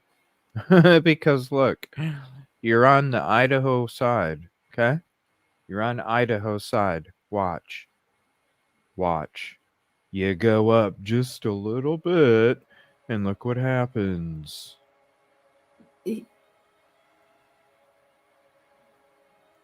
On the Idaho side, well, it's going to look a lot longer if I keep taking it, but look. Humongous fucking lake. Humongous fucking lake. What do you mean you ain't got water? You got a fucking lake right here. He just said we don't have water. Nobody's going to want to come to a place where there's no water. Okay. You're literally, here's the lake. Here's the lake. Boom. It's not on Washington side, which then I could see you saying we don't have water. How do you not have water? Look. Look. How do you not have water? There's a freaking lake. Look at how close you are here. Now look. Look. Water. Water. Water. Look. Water. Water. You have water all around you. All over. Water. Water. And then you have this big ass lake straight up here. How? How do you not? How are you? Let's see. Huh? How do you not have water? Let's see what they say. It's over there, but I mean, Nina, fuck. Even if you're gonna go off Snake River, look, you're talking Clarkston and Lewiston. That's where BK went and shopped. So, look, if BK went and shopped at Clarkston and Lewiston, look, it's in.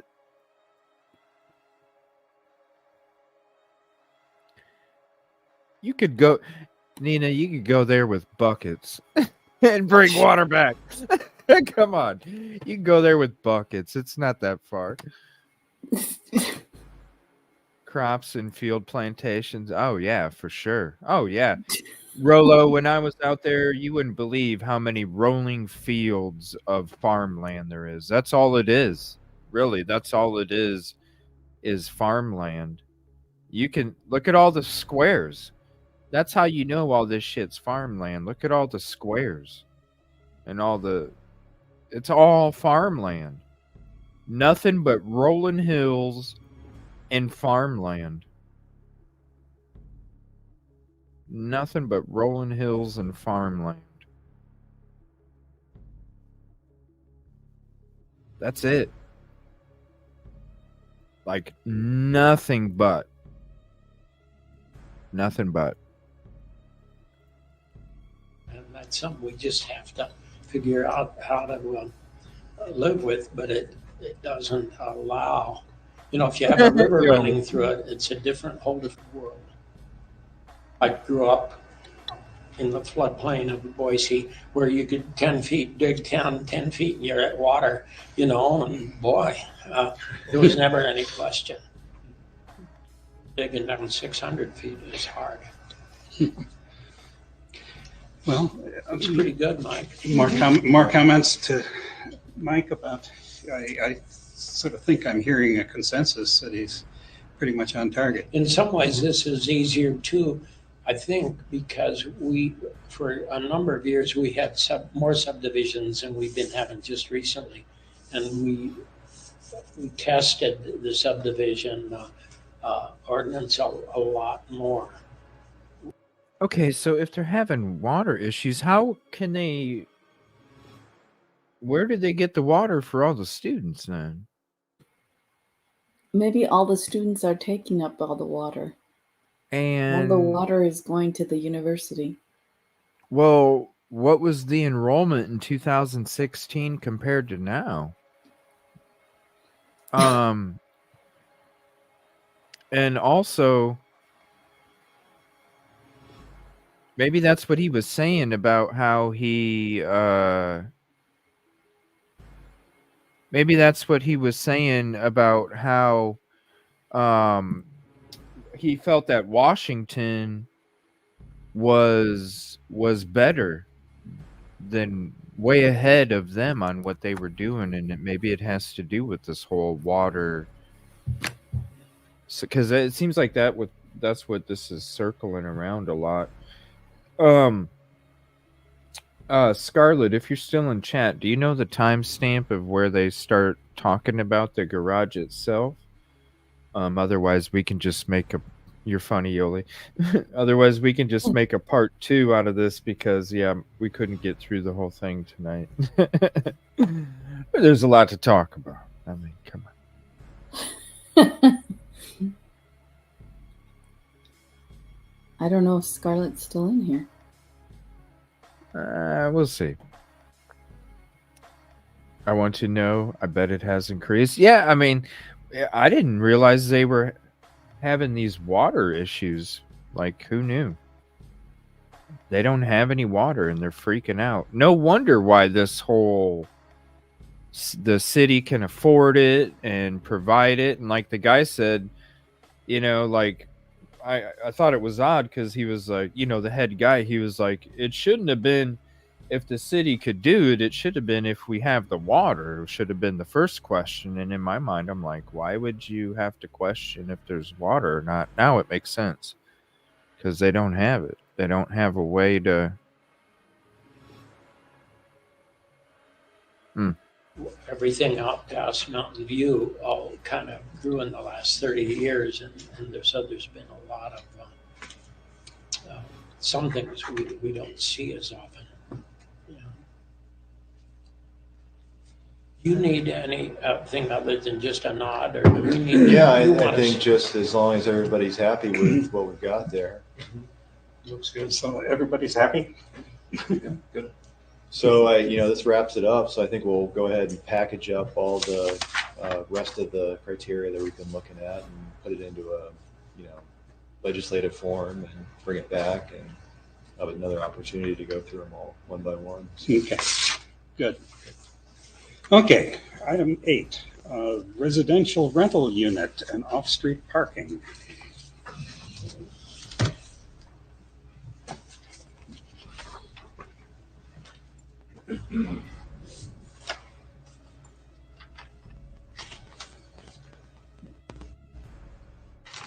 Oh, damn. So, I just wanted to go through a little bit of a, let's say an issue, but something that has given us a little bit of concern over about the last probably 6 months to a year.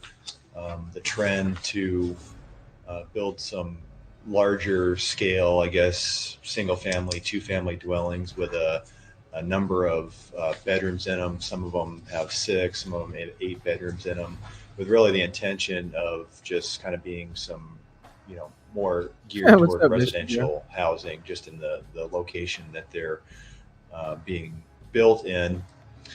And so I wanted to kind of go over, possible amendment to our parking regulations through this. And I wanted to start out with a little bit of background. You may recall at a point in time, we had an issue with kind of boarding houses or, a number of unrelated individuals living in houses. And this is just kind of the nature of living in a college town. But we had done a couple things. I think it was around 2006. We implemented a noise ordinance.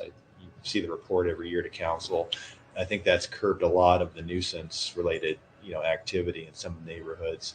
But we also redefined how we the definition of what a family is.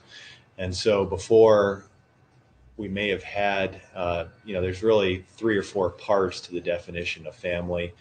The first one is one or more related persons living together as a single housekeeping unit in a dwelling unit. So it doesn't draw a distinction. So if you have a single family dwelling, regardless of whether you rent it out to a family or live in it with your family, there's really no distinction between renting and owning within the city that we make, at least for dwellings first.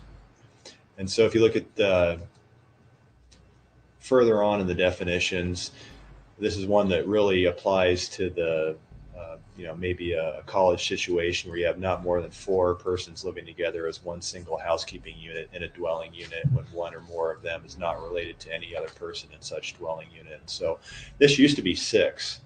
And so at the time when we were reworking this, we ended up reducing it from 6 to 4 unrelated individuals. And we did a couple other changes. I think this one was in there before.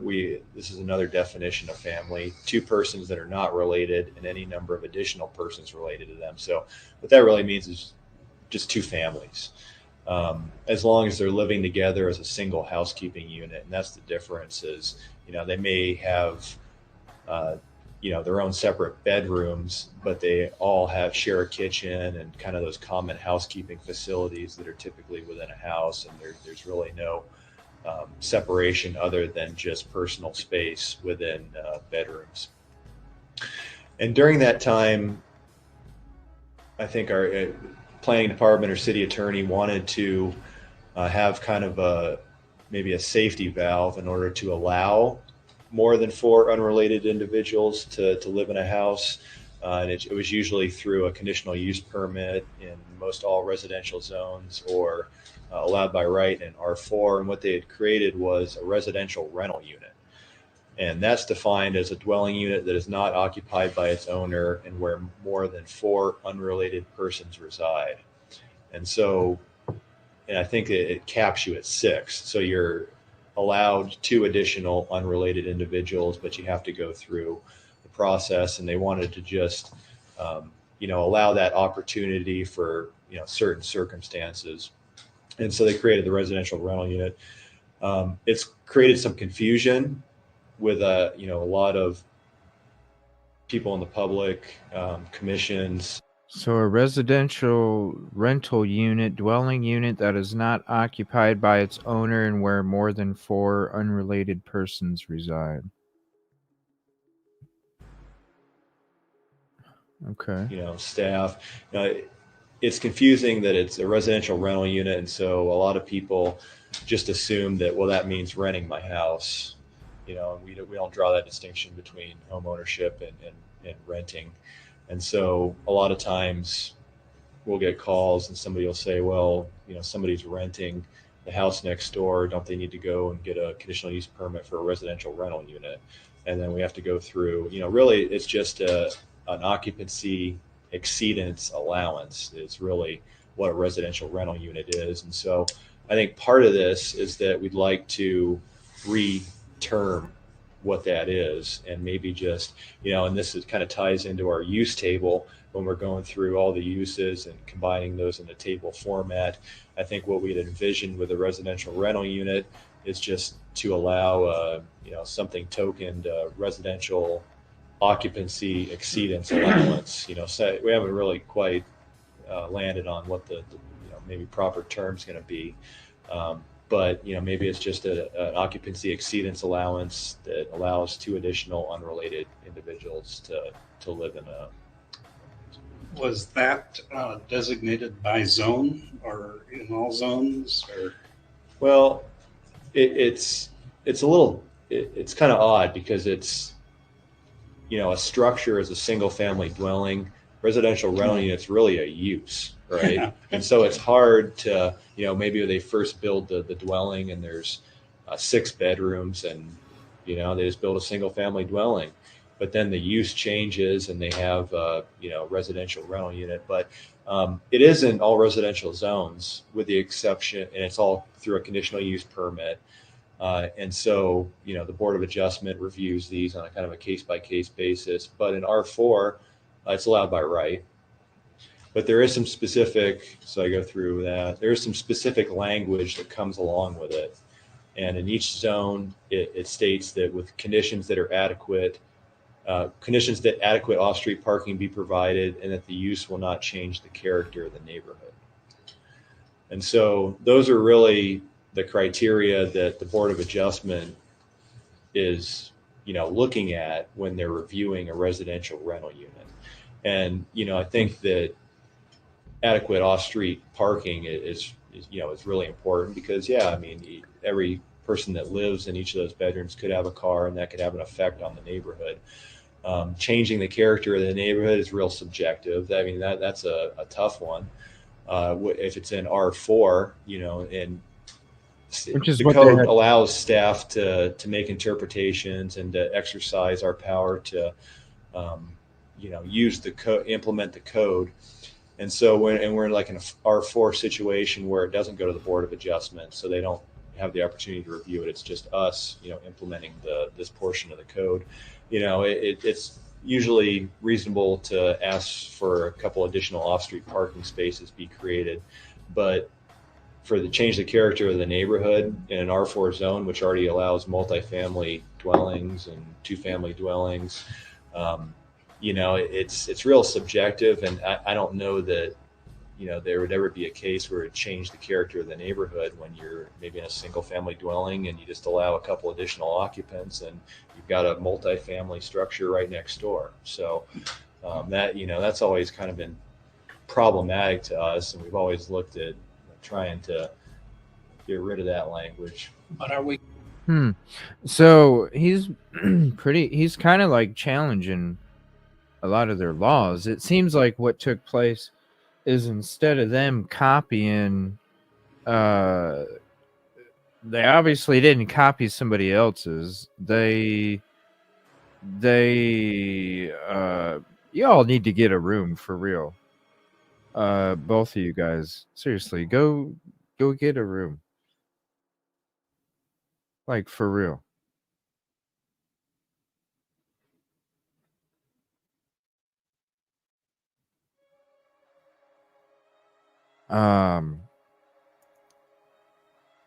Isabel and Rolo, go get a room or something. Jeez.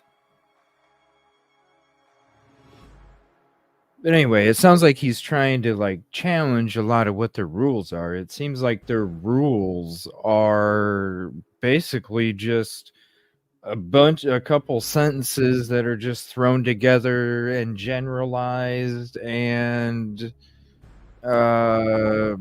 really just thrown together and can have any kind of interpretation, really. Kind of like a the whole bunch. PCA. Yeah, like it's just a bunch of fill. It's like a Taco Bell taco. It's a bunch of filler, not a lot of substance, is what it seems like to me. And it looks like, it sounds like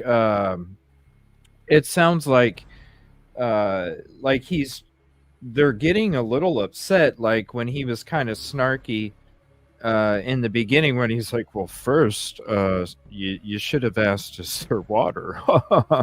Like they're kind of getting upset, like he's challenging them, and that's why I was like, dude, you come out and you say right off in the beginning, like, yeah, your laws are there's contradictions. Like nobody's gonna take that positive. So it definitely sounds like he's like, look, we're trying to do this. You have all these open interpretations.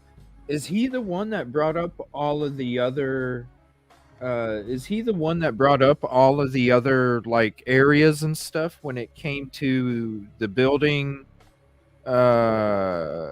regulations and stuff? Because he was like, look, this is what you got, this is what you guys are trying to have us go by, and you leave it so open-ended that you can literally pass or block everything just based off of if you feel like it or not, because it's so open-ended.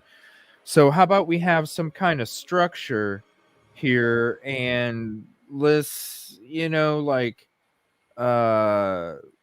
let's have some kind of structure. So I'm going to show you all these other different areas, what their regulations are, and maybe we could have some kind of idea of where we need to go,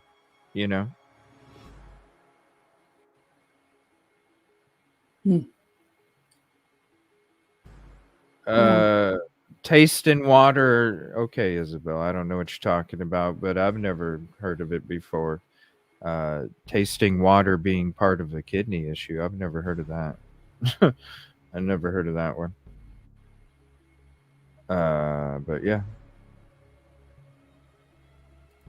I mean, I've already asked you to be respectful, so it's up to you what you want to do after that. Because, there's plenty of shows out there. Plenty. We gonna talk about? Here we talk true crime. You know what I'm saying? This isn't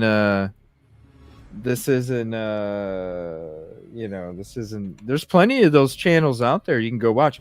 In fact, actually, go to Twitch, go to the Grub Truck and watch. I'm sure you can go find one of those channels because they're probably highlighting one of them right now. So yeah, it's just not cool with the community's not appreciating it, and I'm sorry. I'm seeing it affect the community here. It got to a point where the community, it's the community, so I'm sorry. Yeah, cooking show, Jam. Exactly. So I've gave you your opportunity. It's up to you. Please be respectful. That's not a conversation that's true crime or has anything to do with anything that the community is comfortable with. So, okay, that's fine. So, now we know. What adequate off-street parking is in the case of a CUP. Uh-huh. Okay. Yeah. Yep. So that brings us to our current off-street parking requirements. And so single-family dwellings just require 2 off-street parking spaces. 2-family dwellings, it's 2 per dwelling unit, and so you'd have 4 total. If you had the case of a duplex, you need 2 for one side and 2 for the other. When we start to get into multifamily, we require just 1.25 stalls per dwelling unit. 2-bedroom multifamily, it's going to be 1.7 stalls per dwelling unit. And then you start to get to 3 or more bedrooms, and we start to break it out so that it's 0.7 stalls per bedroom or 1 stall per bedroom when you have direct access to designated arterial collector streets. And the reason for that increase is that, usually you don't allow on-street parking as you're probably aware from some of the recent subdivisions that have come through on collectors or arterial streets. So parking's, a little bit more problematic. So if you were to look at kind of this comparison of off-street parking for residential uses by bedroom, looking at a two-family dwelling unit, well, it's just going to be two, even if they have 10 bedrooms in each side, they're only going to be required to provide 2 off-street parking spaces. And when you compare that to what a typical multifamily requirement is, once you get up to 6 bedrooms, we always round up on fractions. So even if you've got 2.25, we round up to 3. So you're starting to look at 5 bedroom or 5 stalls required for a multifamily apartment up to 6 bedrooms. So, and really it's similar in nature, even though they aren't a multifamily. It's being used similarly to a multifamily development. And there was one that was pretty close proximity to campus, and I know that their parking office really had an issue with it because maybe they're only required to have, I think it was 4 stalls at the rear of the property, and a lot of these are taking lots, because in R3, R4 we allow multiple structures on a single piece of property, so they're able to utilize the rear yard. A lot of them have alley access, and so they're able to utilize the rear yard to build another structure on that site, and it's usually just single family or 2 family dwellings, and they'll just put one on the rear of the property. And I think in this case there was 4 parking spaces off of the alley, and this was right next to campus. I mean, it's private property, but in all reality it probably should be university owned property, but it's not. And if you looked at the parking office was sending us pictures, and it was just they had an angle stalls in the back, and they were instead of angled, they were parking at a 90-degree angle, and it was, weren't even really paying attention to the wheel stops, and you had a lot of overflow onto the university lot right next door. And so you probably saw in this particular circumstance, they built a single family dwelling, and there was 8 bedrooms in that dwelling. And, you're that close proximity to campus. It's really, I don't believe that a family would move into that location. It's going to be really used for some type of university Good night, Nina. housing. And so the parking really just became a problem in that case. No, nobody's in trouble, Nina. Nobody's in trouble. I just asked politely. I saw other people saying something. I even said something before I said something on the microphone. All right. And if it didn't stop, then I needed to stop the show and say something, because there's other YouTube channels for that kind of conversation. We're talking true crime, and you can go to other channels and do that. You can go DM each other. As far as I'm fucking concerned, I'll give a shit, but I don't care to talk about it or entertain that shit. I care to talk about this and entertain this. That's what I care to talk and entertain, is what the fuck is on my screen. No, nobody's in trouble. I'm just not having it. In Rolo, I never had an issue with you before, dude. Never had one before. Bro. Not everything on the internet is real, bro. That's all I'm gonna tell you. All right. It's just quick advice, bro. Not everything on the internet is real, man. So, but the typical is about 5 to 6 bedrooms per dwelling unit, and that was the one I was just referring to with the 8 bedrooms. That really, like I said, the intent's clearly to provide some type of rental housing, and we think it's fine. It's just that I think the off-street parking needs to be increased in order to account for a reasonable expectation about how many cars students or people living in the property are going to have.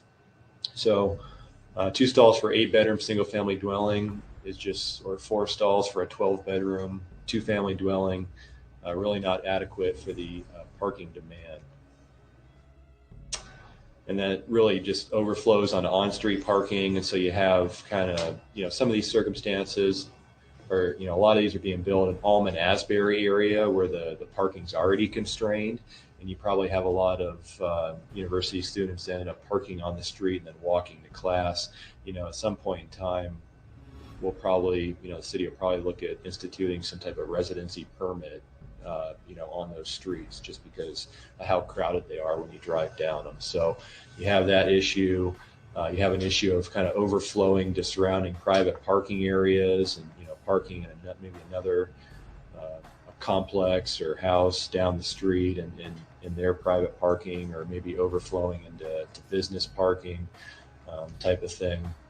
And then you just kind of have the adverse impacts that creates to the surrounding neighborhood. And so, like I mentioned before, it's hard for us to really control uses. It's more that the structure comes in, we realize it's going to be 6 to 8 bedrooms, whether or not they intend to use it as a residential rental unit or not. I think the market's going to drive that to a certain extent when they see that, well, I've got 8 bedrooms and I live right next to the university, and I'm limited to 4 unrelated individuals, and there's just going to be a tendency to, put 8 people in there, 1 per bedroom, because you're going to get, $400, $500 per bedroom for somebody renting out. You're going to realize a lot more money if you do it that way. So, it's good for us to be able to do this in the beginning. So when they come in for the building permit for the structure, in order to require the parking, and because usually when they're laying out the buildings on the site, and they know the parking requirement they need to maybe satisfy the residential rental unit standard, they can account for that at the time, put the parking that's needed in, and they don't have to come back after the fact. And when there's an issue that arises, maybe a neighbor complains and says, well, they have more than 4 unrelated individuals there. And then, it's real problematic just because of personal property, private property. It's really hard for us to be able to determine actually how many people are living in a house.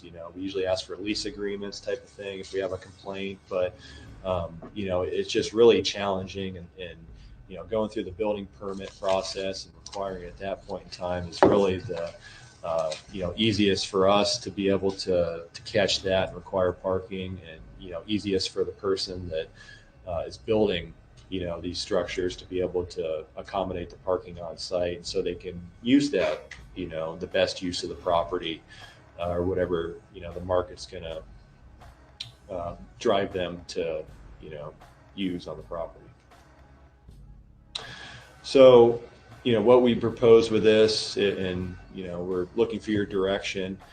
We would like to propose amending the parking table for single-family and 2-family dwellings to provide 1 additional off-street parking space for each bedroom over 4 bedrooms. And so, you look at what that does. It doesn't have a great effect, but once you start getting into 5, 6 bedroom dwellings, it would just increase, and it'd make it more consistent to the multifamily dwelling units. You may think that, well, what if I want to build a giant house in R1 zone and I've got 6 bedrooms there?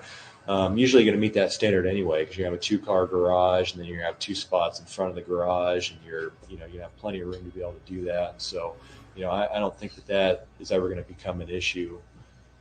But, I think that minor amendment to the parking table would be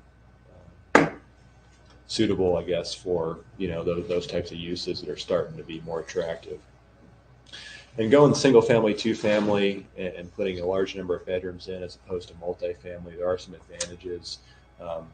Once you start getting into multifamily, you're required to meet all ADA requirements, ADA parking spaces, accessible routes, accessible units. And so it has become, kind of more and more attractive to go, instead of maybe multifamily buildings.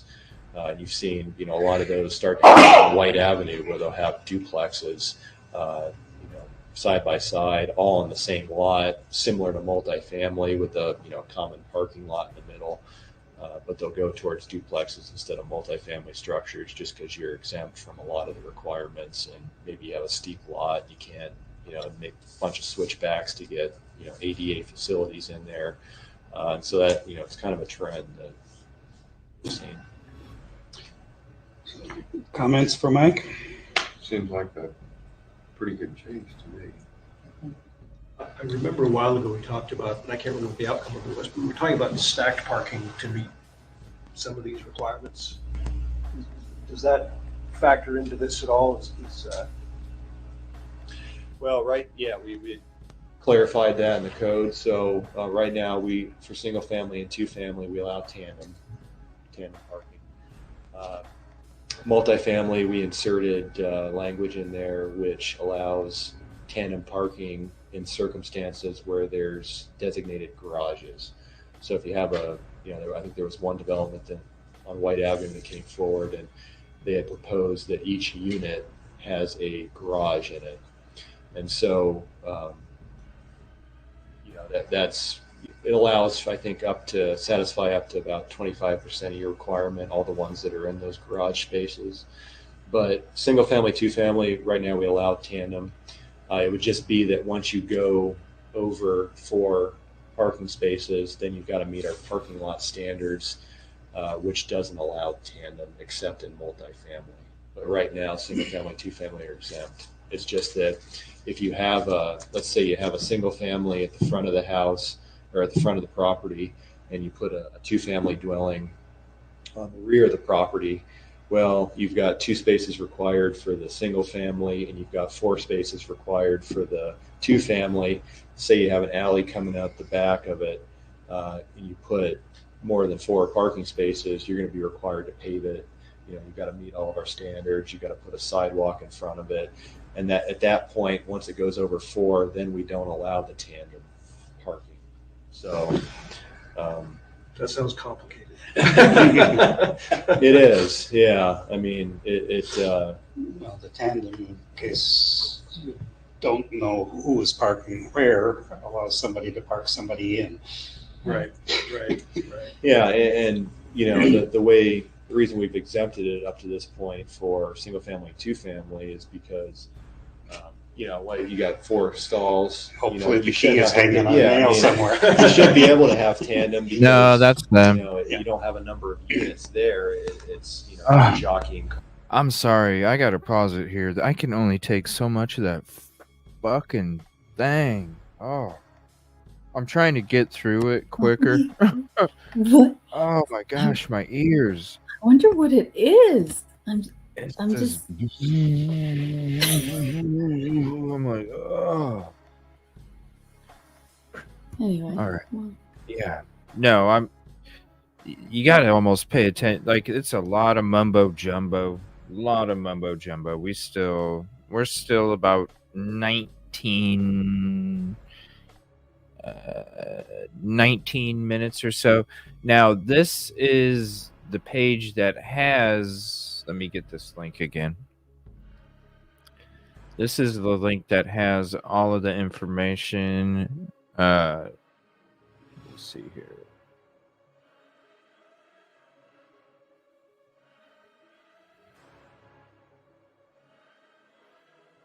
Let's see here.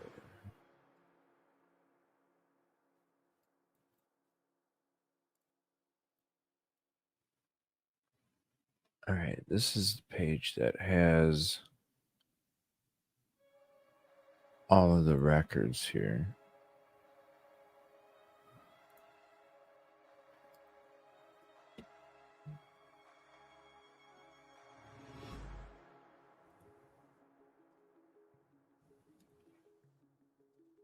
And it's pretty much the layout of it all.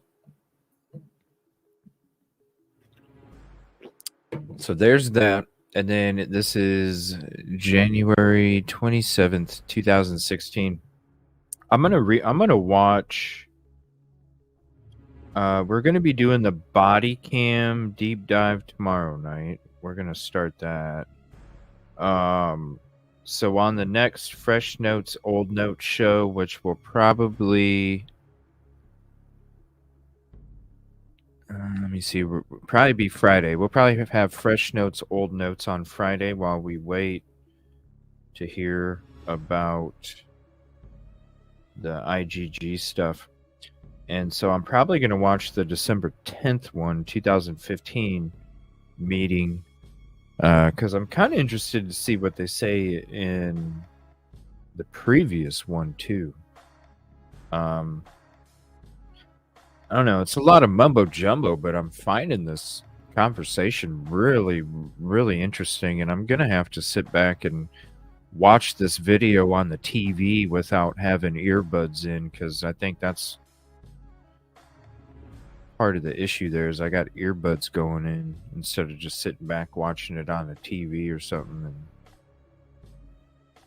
not having it plugged directly into my ears.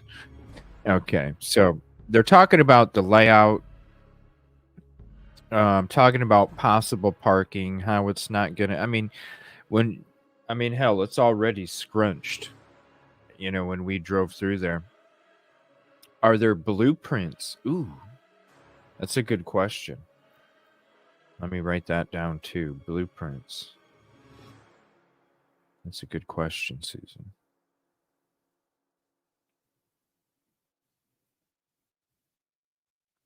And so that'll be Friday. I won't be here tomorrow morning. I'll be taking a break in the morning. I will be back tomorrow night. We'll be doing the body cam deep dive tomorrow night. Then Friday is when we're going to get back into the talk about the IGG deadline and the old notes, fresh notes on Friday. And then Friday night, I think we're going to do games Friday night after a short break in between the day show of the IGG deadline. Just game night for a couple hours. Nothing too long. All right, so we'll get to the rest of this, and I will put the link to this video in chat, so if you do want to watch this on your own time as well, here is the link for that. I'm in the process of scheduling with Coach Kev. Hold on, let me check. Coach Kev, Jinx, and Kathy. So because I'm trying to get it lined up with their schedule and my schedule, so it shouldn't be too long. We'll be having a show on Flora 4. I imagine. Let me see if I got a message back.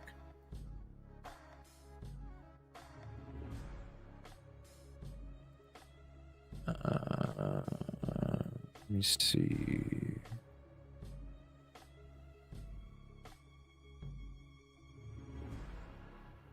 So Kathy, Coach Kev, and Jinx, and myself. It said there'd probably be like an hour, a little over an hour for a show, hour and a half. So, let me see here. Wait, I might. See, they can do it Friday, but we got the IGG court deadline Friday. Let me, you know what? Maybe I can. Maybe I could do it in the morning. I could do it in the morning, and oh man, that's a. And then doing games and along. I don't know. I'll have to see what we can do scheduling wise, but it shouldn't be too much longer.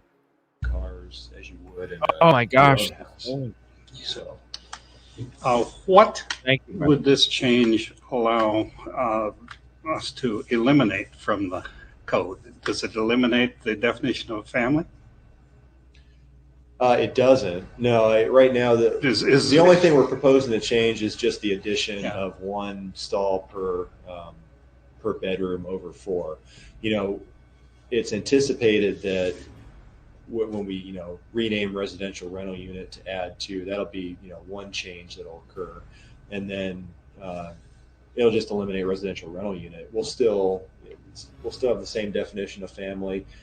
It'll just be rewording it so that maybe it's a occupancy exceedance allowance. I do have Flora 4 episodes already, so if you haven't seen any of them, I got like 4 or 5 of them. And they're spread out over the last year. So if you just type in Evil CJ in the YouTube search bar, Evil CJ, and then type Flora, you'll see they'll all pop up. I got Silky. There's a lot of guests. I have different shows on there. I have recaps, different things like that. So I definitely have other Flora episodes if you haven't seen those yet until we do have a new one coming up here soon. And you go through a conditional use permit to have, it'd be really the same process that we're doing now, only instead of the language about the character of the neighborhood, just to have 2 additional people living in a house. I don't think that's going to be a detriment, deal breaker to the neighborhood. So I think that moving that to just occupancy, like through a conditional use permit, state gives us the authority to do those things that may be viewed as variances. So building height, some zones we allow you, maybe the limit's 65, but you can go exceed that through a conditional use permit. It'd be similar to that. It'd be maybe right under single family dwelling, and then you'd have occupancy exceedance allowance by 2, and then it would just conditional use permit across the board except maybe R4, which if we kept the same structure where it was just allowed by right in R4. So it'd just be, really wouldn't be changing a whole lot other than just making it maybe a little bit simpler and easier for people to understand, what we're really meaning by a residential rental unit. Because I don't think that mostly everybody, I think, asked me that question, doesn't understand what that boarding house. Yeah. So presently, the reason that you've had to propose this is you've had calls from neighbors and people, and the parking's gotten to be more congested. Oh my God. Yeah, it's mainly been we had. Are there certain pockets, and you're seeing pockets that this is happening throughout the community, or is this community wide? Oh my gosh. Well, only R3 and R4 allow multiple structures per lot. On R1, R2 don't. And so it's just in those areas. And so areas that you would already have multifamily or 2-family structures, and it's just more or less not really an issue with neighborhood character. It's just been the parking has really been the problem, because if they do a multifamily development, we're able to capture the number of bedrooms, and then they're able to put in the required number of spaces. It's just that going towards this model with 8 bedrooms in a single family dwelling that may be used more like a dormitory type situation. Well, that's the reason I was asking, because you've mentioned a couple times about the character phrasing. So do you have a proposal you think, like, you want to take it out? Or that would be. You just want we would probably just do away with the residential rental unit, provided that the character of consistent with the character of the neighborhood and adequate off-street parking. We would just eliminate that, and just to say that single family dwelling with an optional occupancy exceedance allowance of 2, so that would get you up to 6 unrelated individuals, kind of what it is right now under residential. And then when we amend the parking table, if we do that, that would capture the adequate off-street parking. We wouldn't have to interpret that every time somebody wants to do something like this. They would have the standard that, well, if I build this number of bedrooms, this is the requirement, and it's all clear. And then remove the whole character of the neighborhood, because, like I mentioned, these are all going in R3, R4 anyway. And to say that a single family dwelling with 6 unrelated individuals is going to affect the character of a neighborhood that has duplexes and multifamily structures in it, be kind of a hard argument to make. Yeah, it seems like a big part of the confusion is just that term residential rental unit when it's actually talking about density. Yeah. And then this looks like a good compromise to me, because it seems like the only person that could really get caught by this is someone that really does have 5 kids and wants to build a house and give each kid a bedroom.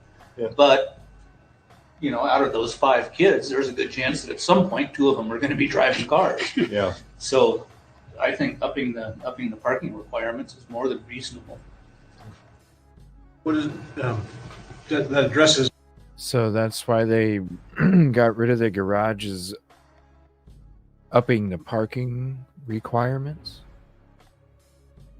That's what it sounds like. Yeah.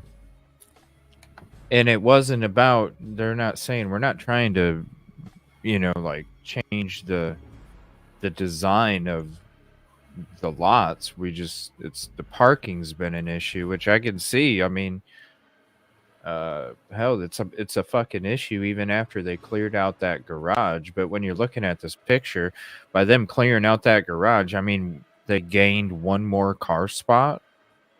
Or 2. I'm just thinking 1. Because Ethan's Jeep was parked basically where that garage was. And next to Ethan's Jeep is the hill.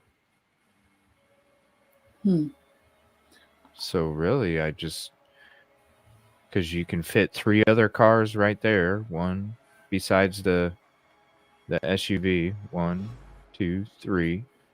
And then where Ethan's car would be or Jeep would be where that garage would be. And then right next to Ethan's Jeep is that hill. And then the road there. So they gain. Okay. I don't know. It just, they leave it. I think that's what it is. They leave it so generalized. So, like somebody, I think it was Miley mentioned earlier in the comments. Yeah. So you can literally, if you're from the area, we can give you the wink of the eye and yeah, it's approved. But if, like this guy, he's a youngin' coming in. He's already saying their laws are contradictions. He's trying to show other laws as examples on, and he's basically coming in there telling them the shit's too general. And they don't, it seems like they're kind of like tossing him around like he's a play toy or something, And they're just looking at him like, I don't know. It's very strange. Mm-hmm. And this guy's first day, he ain't even said nothing. I'm surprised they haven't asked him what his opinion is on all of it. Let me see here. So we got 12 more minutes. It's just talking parking requirements. So I'm gonna go ahead. We're gonna go ahead and end this show. We already hit 4 hours. So like I said, I'm going to look up to see if there's like a list of all of these meetings that took place. I'm definitely going to check out the December 10th one. We'll check that one out on Friday. And yeah, we'll get into some more of this. I definitely want to look up to see if there's blueprints and permits and things like that too. So, but when it comes to this picture, I don't know. I don't see them really gaining too much, honestly, for what they did. So we'll check it out next time. Tomorrow night, body cam deep dive. And then we'll have our show Friday. So thank you, Yoli. Thank you, everybody, for hanging out tonight and earlier today. Appreciate it. Shout out, Silky. And we'll see you tomorrow. I won't be here tomorrow morning, but we'll be here tomorrow night doing the body cam stuff. So I will see you Good night, all everybody. tomorrow night. Good night, everybody.